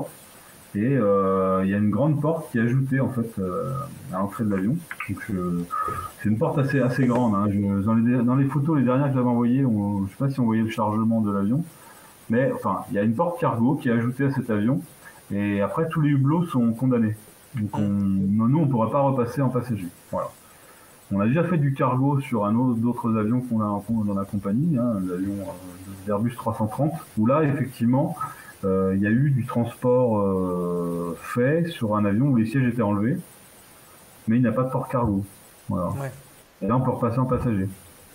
Ok, d'accord, donc voilà, ça répond à la question. Je vous rappelle pour les nouveaux arrivants, hein, puisque vous êtes un certain nombre arrivés à avoir fait un follow, on est avec Alexandre qui est avec nous depuis le début de la soirée.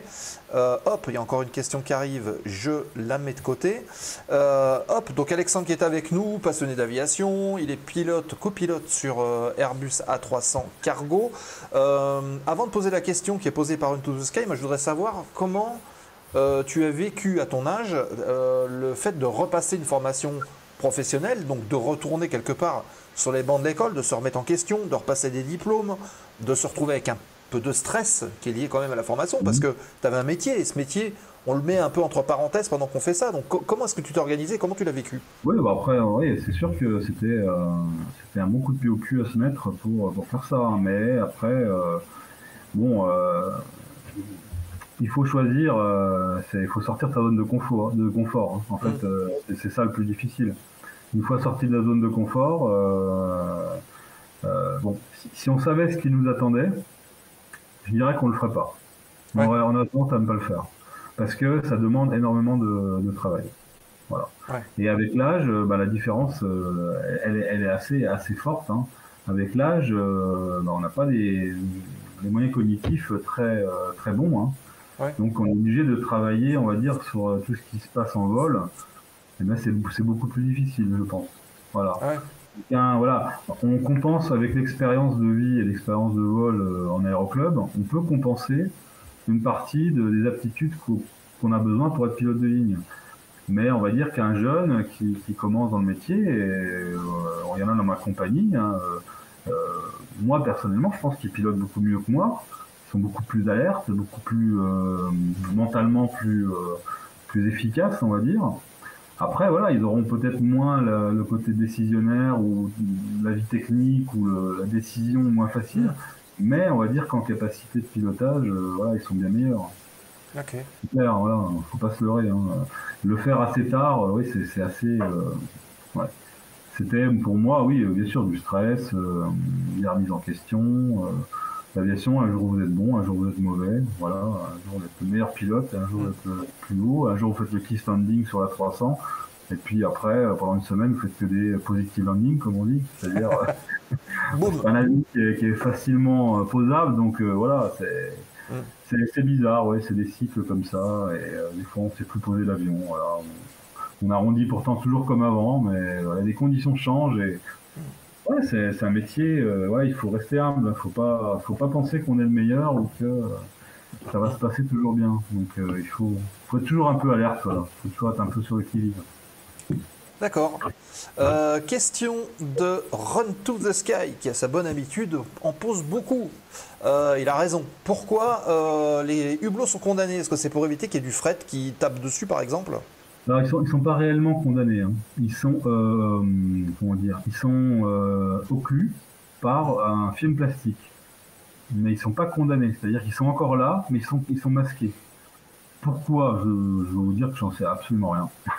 Je pense que c'est parce que ça n'a aucun intérêt d'avoir, en gros, de la lumière qui pourrait... ça sert à rien, en fait, d'avoir du hublot, hein, tout simplement. La partie, on a vu tout à l'heure sur la photo, le main deck du 300 qui est énorme. Hein, ça fait un petit terrain de tennis, hein, ou 2 terrains de tennis. Hein. Mais non, il n'y a pas de hublot, parce que je pense que comme c'est pas nécessaire pour éviter, voilà, l'entretien peut-être des hublots, tout simplement, hein, le lavage des hublots. Hein. Ah d'accord, ok. Après, si j'obtiens la réponse, je vous la fournirai. Ah, je poserai la question. Ah ouais, sur le Discord, tiens, ça peut être intéressant. Et donc on a vu justement que l'avion il est coupé en deux dans le sens de la longueur et que donc on peut charger au-dessus et en dessous, c'est ça? Alors il y a 3 grands compartiments. Il y a le cargo, le main deck, là où sont les passagers habituellement. Donc là, on s'est équipé avec des espèces de petites roulettes. Il y a des rails avec des roulettes. Et les palettes glissent en fait. Un homme simplement peut faire déplacer une palette de 1,5 tonne sans problème avec ces roulettes.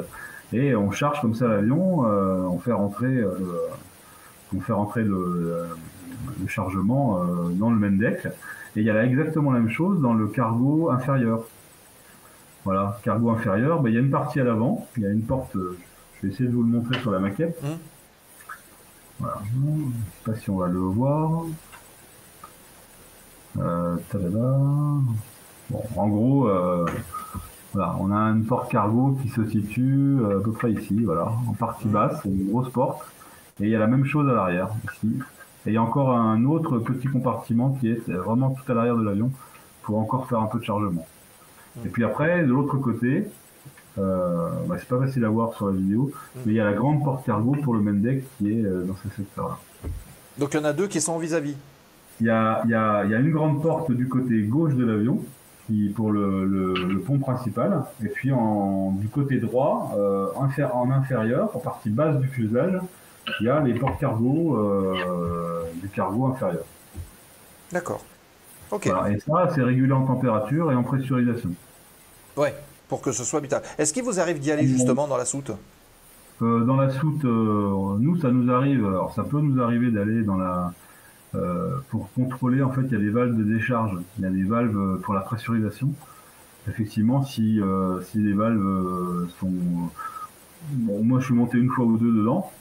C'est vraiment pour jeter un œil. Hein, on n'a rien à y faire spécialement. Après, il y a une communication avec la baie avionique qui est sous le cockpit, où là, on a l'occasion d'aller plus souvent pour aller vérifier, ou même pour sortir, ça peut arriver. Hein. Bon, j'aurais une anecdote à raconter, mais je vais la raconter peut-être après. Mais on peut sortir par le nez avant, la partie avant. Il y a une trappe et on peut avec une échelle descendre depuis le cockpit sur le tarmac. D'accord. Et échelle de corde? Non, c'est une échelle à barreaux. Ah, d'accord. Télescopique. Et bon, c'est haut, hein, ça fait il y a peut-être 3 mètres, 3 mètres 50, je pense, pour descendre. Et on l'a déjà fait. On a été bloqué une fois dans l'avion un certain temps. Si mes collègues qui regardent l'émission écoutent ça, ils vont encore rigoler parce que bon. Et alors Gibus qui demande si il y a du piratage ou des prises d'otages. Est-ce que c'est à cause de ça? Non, en fait c'est vraiment quand on n'a pas d'escalier de sortie. Si par exemple sur l'aéroport, ils vous ont oublié. Voilà, vous êtes démunis, vous pouvez pas sortir. Il y a que 2 solutions. C'est par le nez, c'est-à-dire par la baie avionique. Donc là c'est grand, hein. La baie avionique, on peut dormir dedans. Hein. Il y a de la place, hein. C'est un gros avion. Et on peut ouvrir une trappe. Et dans cette trappe, il y a un escalier qu'on déploie qui va jusqu'au sol. Alors, on l'a déjà utilisé, mais c'est haut. Mais on peut descendre avec l'échelle et on peut arriver au sol. Et pour remonter, pareil, on peut accéder avec une tige, on peut déverrouiller la trappe et on peut quand même monter par ce... Et ça peut être utile sur des terrains, on va dire, un peu... des terrains un peu en campagne, rudimentaires. Rudimentaires, ou tout simplement le handling, il n'y a pas... On vous a oublié ou n'a pas fourni l'escalier qui était adapté à l'avion. Ça vous arrivait d'être oublié quand même? Vous arrivez, il n'y a personne? Non, ça, oublié, non. On ne nous oublie pas. Par contre, il y a une anecdote qui est assez drôle, c'est que à Liège, une année, il y a eu beaucoup de neige. Mais beaucoup de neige. C'est-à-dire qu'il est tombé à peu près 35 cm ou 40 cm en quelques heures. Et cette neige, en fait, elle a endommagé les antennes de l'ILS. Et l'avion, en fait, qui était en retour de Tel Aviv, a été dérouté à Cologne. Voilà, parce que bon, il n'y avait pas de moyen de poser en Autoland il n'y avait pas de moyen de faire de la Cat 1 ou Cat 2 Free. Et l'avion a été dérouté. Et c'est posé à Cologne. Et moi, j'ai ramené l'avion de Cologne avec un commandant. Donc c'est un vol qui durait à peu près 20 minutes, hein, à peine. Hein. C'est assez proche, hein, Cologne et Liège. Et il y a encore de la neige. Et en fait, l'aéroport était en cours de déneigement. Ils avaient déneigé la piste principale. Sauf que, en fait, ils n'avaient pas prévu de mettre des moyens pour faire ça le week-end. Donc on s'est retrouvé en fait à la queue leu sur le parking après avoir posé, dégagé le taxiway, et on était à peu près 14 avions bloqués. Mais nous, on pensait qu'on allait être bloqués pendant 1 heure. Bon, en fait, on a été bloqués pendant 12 heures. Oh là là! Donc on s'était levé à 3h du matin pour aller à Cologne en voiture pour aller chercher l'avion, et on a fini notre journée à 19h. Et en fait, ils nous ont laissé tomber, quoi. On était au milieu du parking avec un avion de chez Qatar Airways, un autre avion de Challenge. On était tous là, et en fait, tout le monde s'est barré sur le parking, plein de neige, par la trappe avant, parce que, on n'en pouvait plus, quoi. Au moment, il se passait rien, ils déneigeaient pas suffisamment vite. Et il y a un avion qui était bloqué sur un taxiway, c'était... Voilà.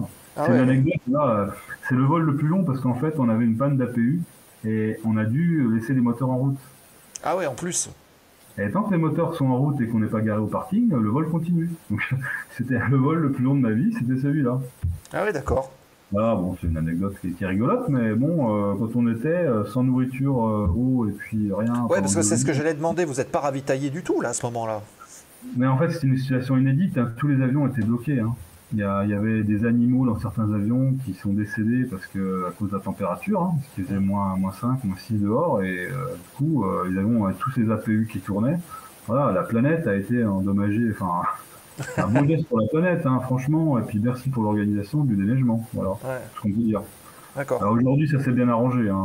Les épisodes neigeux de l'an dernier, il n'y a eu aucun souci. Ils ont anticipé. Voilà. Ok. Une tour d'expérience. Alors, avant de regarder les dernières vidéos de fin, ou si, on va regarder les vidéos maintenant, puis on tournera la dernière page de l'émission juste après. Alors, on va essayer de les lancer par-dessus. Hop, je vais t'incruster sur le côté et puis je vais essayer de lancer la première qu'on voit. Et tu peux la commenter. Voilà, donc là c'est un décollage que j'ai dû filmer de ma chambre d'hôtel. On voit la 300 qui décolle de Liège et c'est mon collègue Pierre-Louis qui fait le décollage, d'après mes souvenirs. Donc là on voit que la pente de montée pour un avion qui est chargé en fait est assez forte. Ouais. Et ça on peut souvent le constater par rapport à un 747 ou un 777 qui décolle, on n'a pas une pente aussi forte. Hein. Donc ça, la vidéo était juste là pour illustrer, pour dire voilà, c'est un avion qui est bien motorisé, qui décolle assez bien de piste. Voilà, on a une piste très longue à Liège, hein, elle fait 3800 mètres, mais voilà, c'est un avion qui monte bien. Voilà. Ah. Donc là, on l'a vu pour le plaisir. Et puis, on va voir la deuxième vidéo qui est un atterrissage. Voilà, alors ça c'est un atterrissage de nuit, qui va être sur le siège, donc entre les deux pilotes. C'est souvent un vol de nuit, voilà, où on est à 3. Et bon, là c'est l'arrivée, je pense à Tel Aviv, sur la piste 12. Ok. Voilà, on voit bien le papy sur la gauche. Et puis voilà, l'arrondi c'est à peine perceptible. Hein. C'est souvent quand on touche les ronds qu'on se rend compte que ça touche fort des fois. Bon, bah là apparemment ça a touché un petit peu fort, mais c'est normal. C'est le quotidien de la 300. Voilà. C'est pas un avion, il a des bogies qui sont pas adaptées à faire des kiss landing. D'accord. Voilà, il faut un angle bien particulier pour faire un bel atterrissage, mais voilà. Quand on en fait un beau, on est content. On est content, voilà, parce que ça arrive pas forcément très souvent. Ok. Très bien. Bon, bah voilà pour les petites vidéos. Je vous propose, puisqu'il est déjà 22h02 local, de tourner la dernière page de l'émission, donc la foire aux questions remise de gaz tout de suite.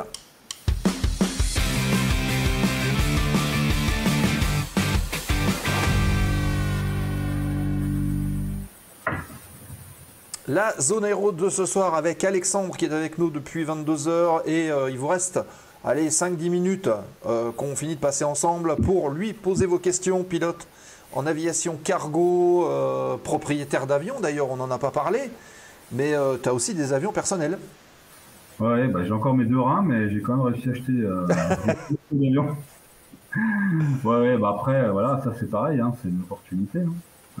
Entre des constructions d'avions, des amitiés avec des gens que j'adore et qui m'ont donné l'opportunité de posséder une partie d'avion, et ben des fois on réfléchit pas, voilà, on dit bon allez, ok, j'achète une partie de Cap 10 ou une partie de Broussard, une partie de Jodel, et voilà, on est beaucoup moins riche après, mais voilà, mais on est content. Bah on est content, oui, on est toujours content parce qu'en fait c'est vrai que c'est un luxe de pouvoir voler quand on en a envie sur son avion, c'est sûr. Alors, est-ce que, justement, avec le métier que tu fais, l'occupation que tu as, le roster que tu occupes souvent, est-ce que tu as encore le temps, finalement, de voler sur tes avions? Ouais, bah l'été, principalement en période estivale. L'hiver, ça devient compliqué, oui. Ouais. Après, voilà, il y a des rosters, bon, suivant comment on cumule les repos, on peut avoir un peu plus que 2 semaines. Donc là, oui, ça permet. Puis j'essaie de faire un peu d'instruction aussi, en aéroclub. Ah oui, donc tu es aussi FI, instructeur. Voilà, ça c'est quelque chose que j'avais entrepris avant d'être pilote sur la 300, et que j'ai fini grâce à mon chef des opérations, Bertrand Rameau, qui m'a permis de le faire, de finir ma formation instructeur en opération. Donc, prendre mes repos en fait cumulés pour pouvoir aller en école pour finir mon stage instructeur. D'accord. Il y a Run to the Sky qui voudrait savoir quel avion tu possèdes. Il demande. Bah, j'ai une petite partie d'un Cap 10, j'ai la moitié d'un Broussard et puis la moitié d'un Jodel, 113. Voilà, tu sais tout, Run to the Sky. Pas encore de moitié d'A300-600. Non, bah non. Ça ira. Alors, 2 petites questions. Il y a Denis qui demande quel est ton réseau vol au départ de Liège? Mon réseau vol, je pense que ça doit être les destinations, je suppose. Ah ben, c'est toujours la même. C'est toujours Tel Aviv.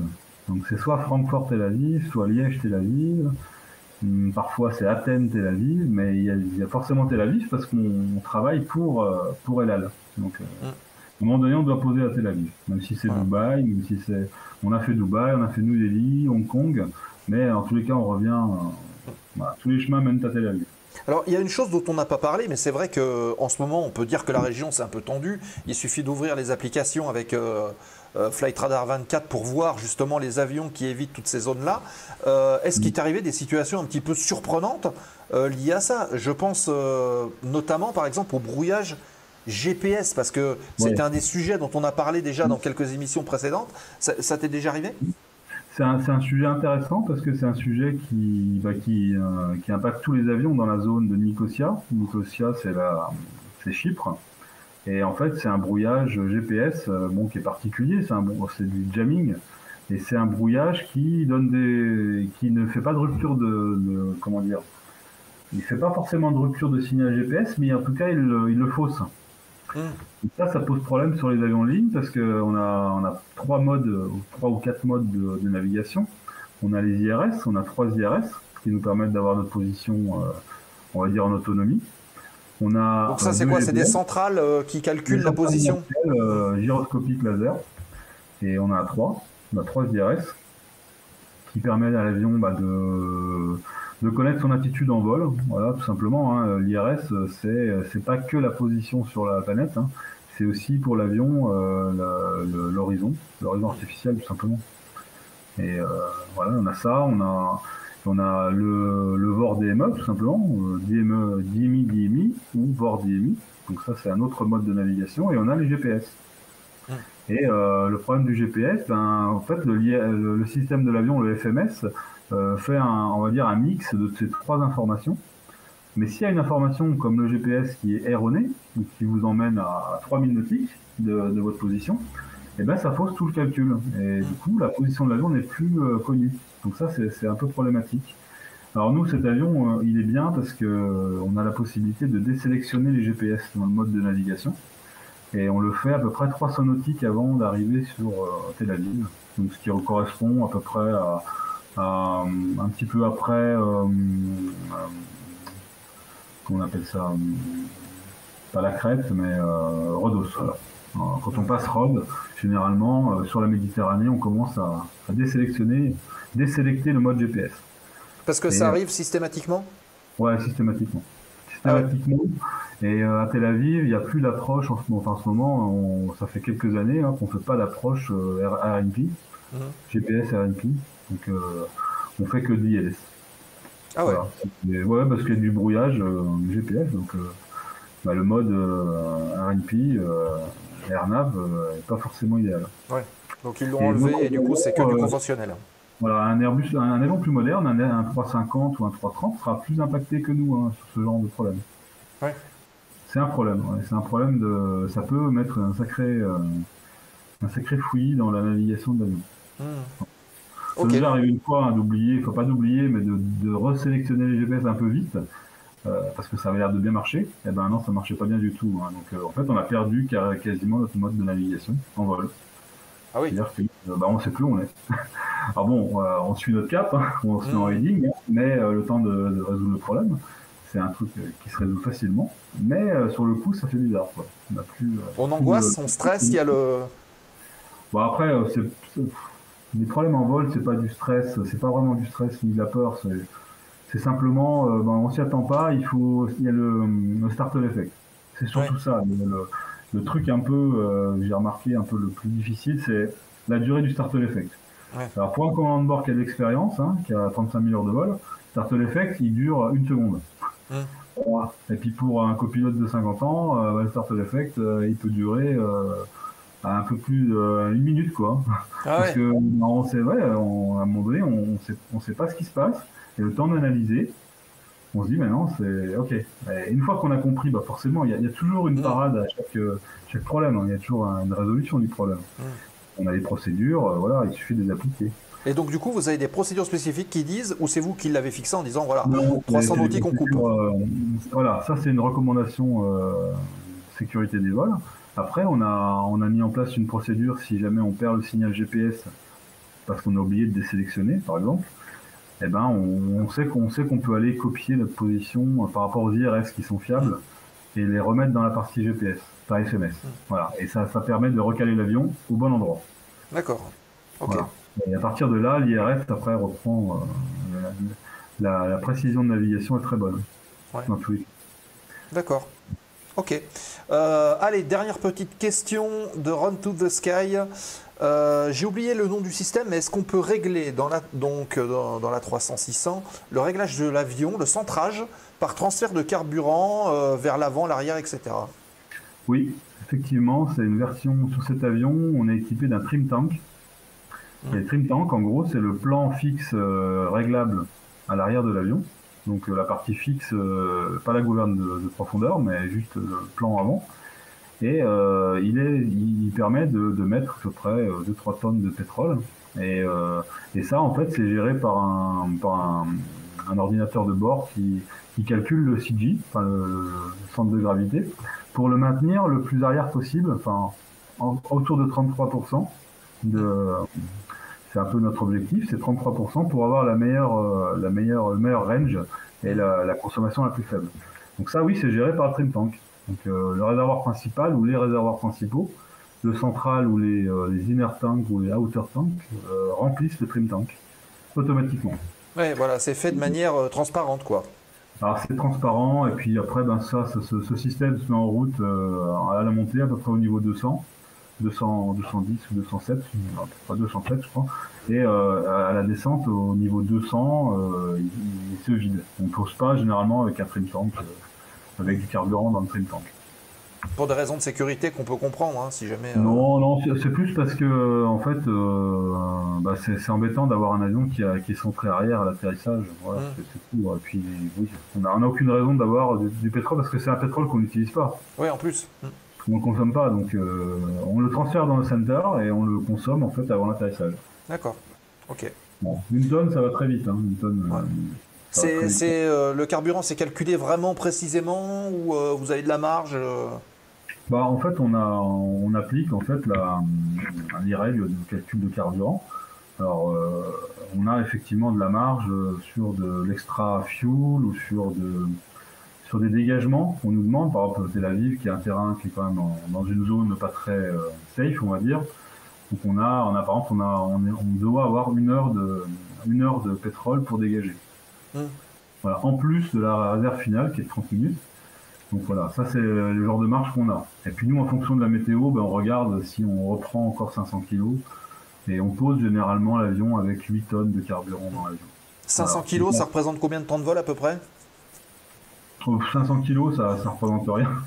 Non, 5 tonnes, ça fait à peu près 1 heure de vol. Donc on a une réserve finale à 2 tonnes 5 à peu près. Et donc voilà, si on enlève les 8 tonnes, à 8 tonnes, vous enlevez 2 tonnes 5, on a une petite marge. Voilà, ouais. On a un dégagement à Bruxelles, par exemple, sur le retour. Voilà, c'est juste, on est calculé, mais on a à peu près, allez, on va dire 1 tonne ou 2 de marge. D'accord, ok. Dernière question, et on va clôturer cette émission. C'est Claudie 152171, alias Alex, qui pose une question importante. Est-ce que tu as Monceau du 3 au 9 décembre pour un apéro? Ah, est importante cette question. Ouh là là, du 3 au 9 décembre, c'est possible, oui. Voilà. Bon, je vous laisse vous organiser. Hein. Ça sera plus simple. Je me demande bien qui peut être ce Claudie 1521. Je pense qu'il te contactera. Parfait, il dit. Parfait. Oh, il me contacte à chaque fois, donc il n'y a pas de problème. Voilà. Mais oui, c'est possible que je sois là. Oui. Parfait. Bon, voilà. Vous avez toutes vos réponses. Moi, oui, dit Fred aussi. Il y a un apéro qui est en train de s'organiser là. C'est bien. Bien. Avant de te laisser donner le dernier mot de la soirée, Alex, on va juste regarder rapidement le programme à venir pour la zone aéro dans les prochaines séances, prochaines semaines. On va commencer mercredi prochain, les amis. On va revenir avec un grand monsieur de l'aviation, c'est Pierre-Alain Antoine, qui a une carrière assez impressionnante. C'est un ancien pilote de chasse. Il a commandé un escadron de Jaguar il y a quelques décennies. Il a dirigé la patrouille de France en 90 de 90 à 92. Puis le polygone de guerre électronique en Allemagne. Bretagne, il est organisateur en fait de meetings à thème historique, il est commentateur aussi des meetings nationaux de l'air et c'est quelqu'un qui a une énorme expérience. Donc, soyez au rendez-vous, c'est mercredi prochain à 20h30. Pierre-Alain Antoine, on parlera de plein de choses avec lui. Vous voyez l'avion qui est sur le visuel, c'est un Mirage 4. Il a été pilote également sur Mirage 4, bombardier nucléaire stratégique dans l'armée de l'air et de l'espace. Donc soyez au rendez-vous, ça devrait être assez intéressant. Un monsieur, voilà, c'est ça, c'est le mot. Ensuite, eh ben, on va se reporter, on va parler avec Daniel le 27 novembre à 20h30, Daniel Espard, et ça sera pour les amateurs de patrimoine aéronautique, la préservation du patrimoine, ça sera le sujet, puisque Daniel est très impliqué depuis de nombreuses années dans des associations qui sont au service du patrimoine de l'aviation, et elle nous parlera des associations qui lui tiennent à cœur, là où elle est engagée, on parlera de Cocarde Marine, on parlera de plein de choses puisqu'elle est impliquée dans notamment Flight Vintage, Area Story et plein d'autres associations. Donc soyez au rendez-vous pour les amateurs d'avions, de patrimoine, de collection.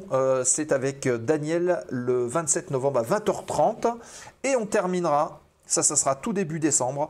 Une émission spéciale Push to Talk avec nos chroniqueurs. Ce sera le mercredi 4 décembre à 20h30, notamment avec Stéphane, avec Pierre, il y aura probablement Asgard, il y aura peut-être Tracker qui viendra nous voir. On parlera de la nouvelle version du Flight Simulator 2024 qui sera sortie avec les premiers témoignages, les premières impressions de personnes qui font du stream pour... à la fois pour la simulation, on va dire l'aspect technique de Flight Sim, mais aussi pour toutes ces nouvelles aventures que le logiciel va proposer. Si vous êtes passionné, si vous êtes intéressé, notez la date, le 4 décembre à 20h30, émission Push to Talk spéciale Flight Simulator 2024.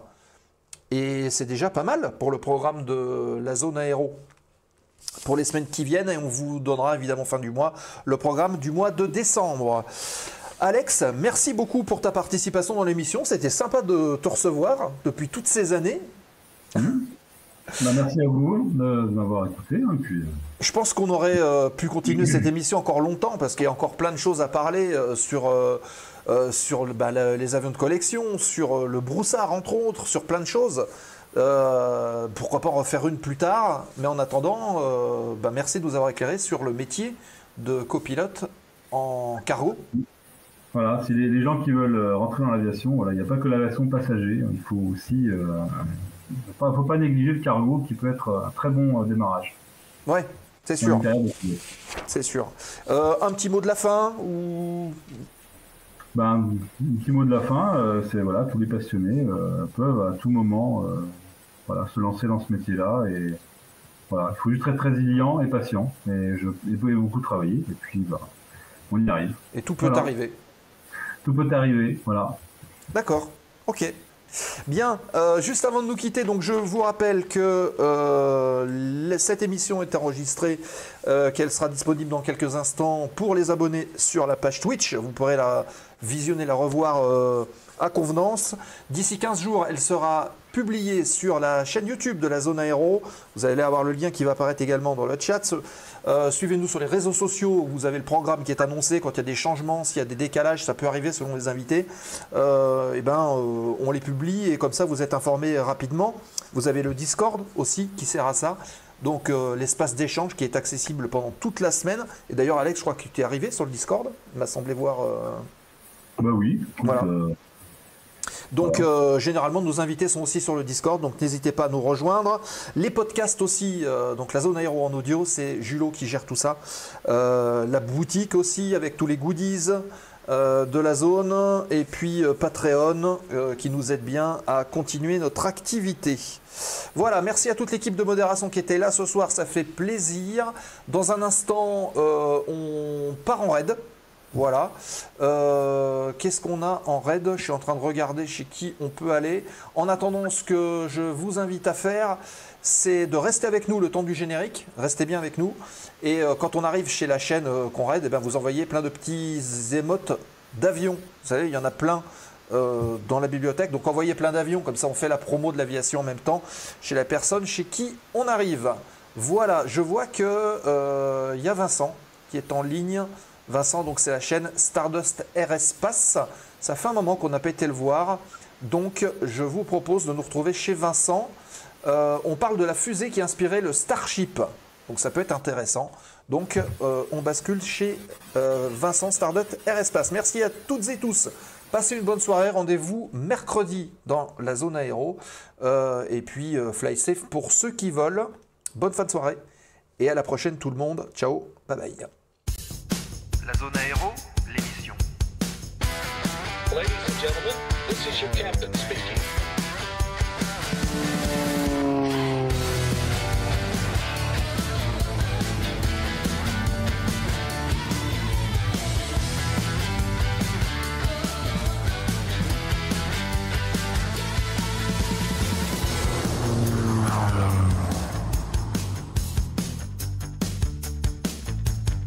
La zone aéro, l'émission.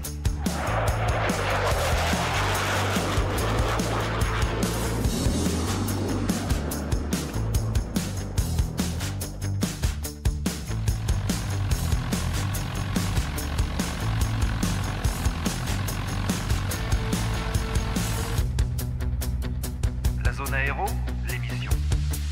Welcome aboard, approximately 2 hours.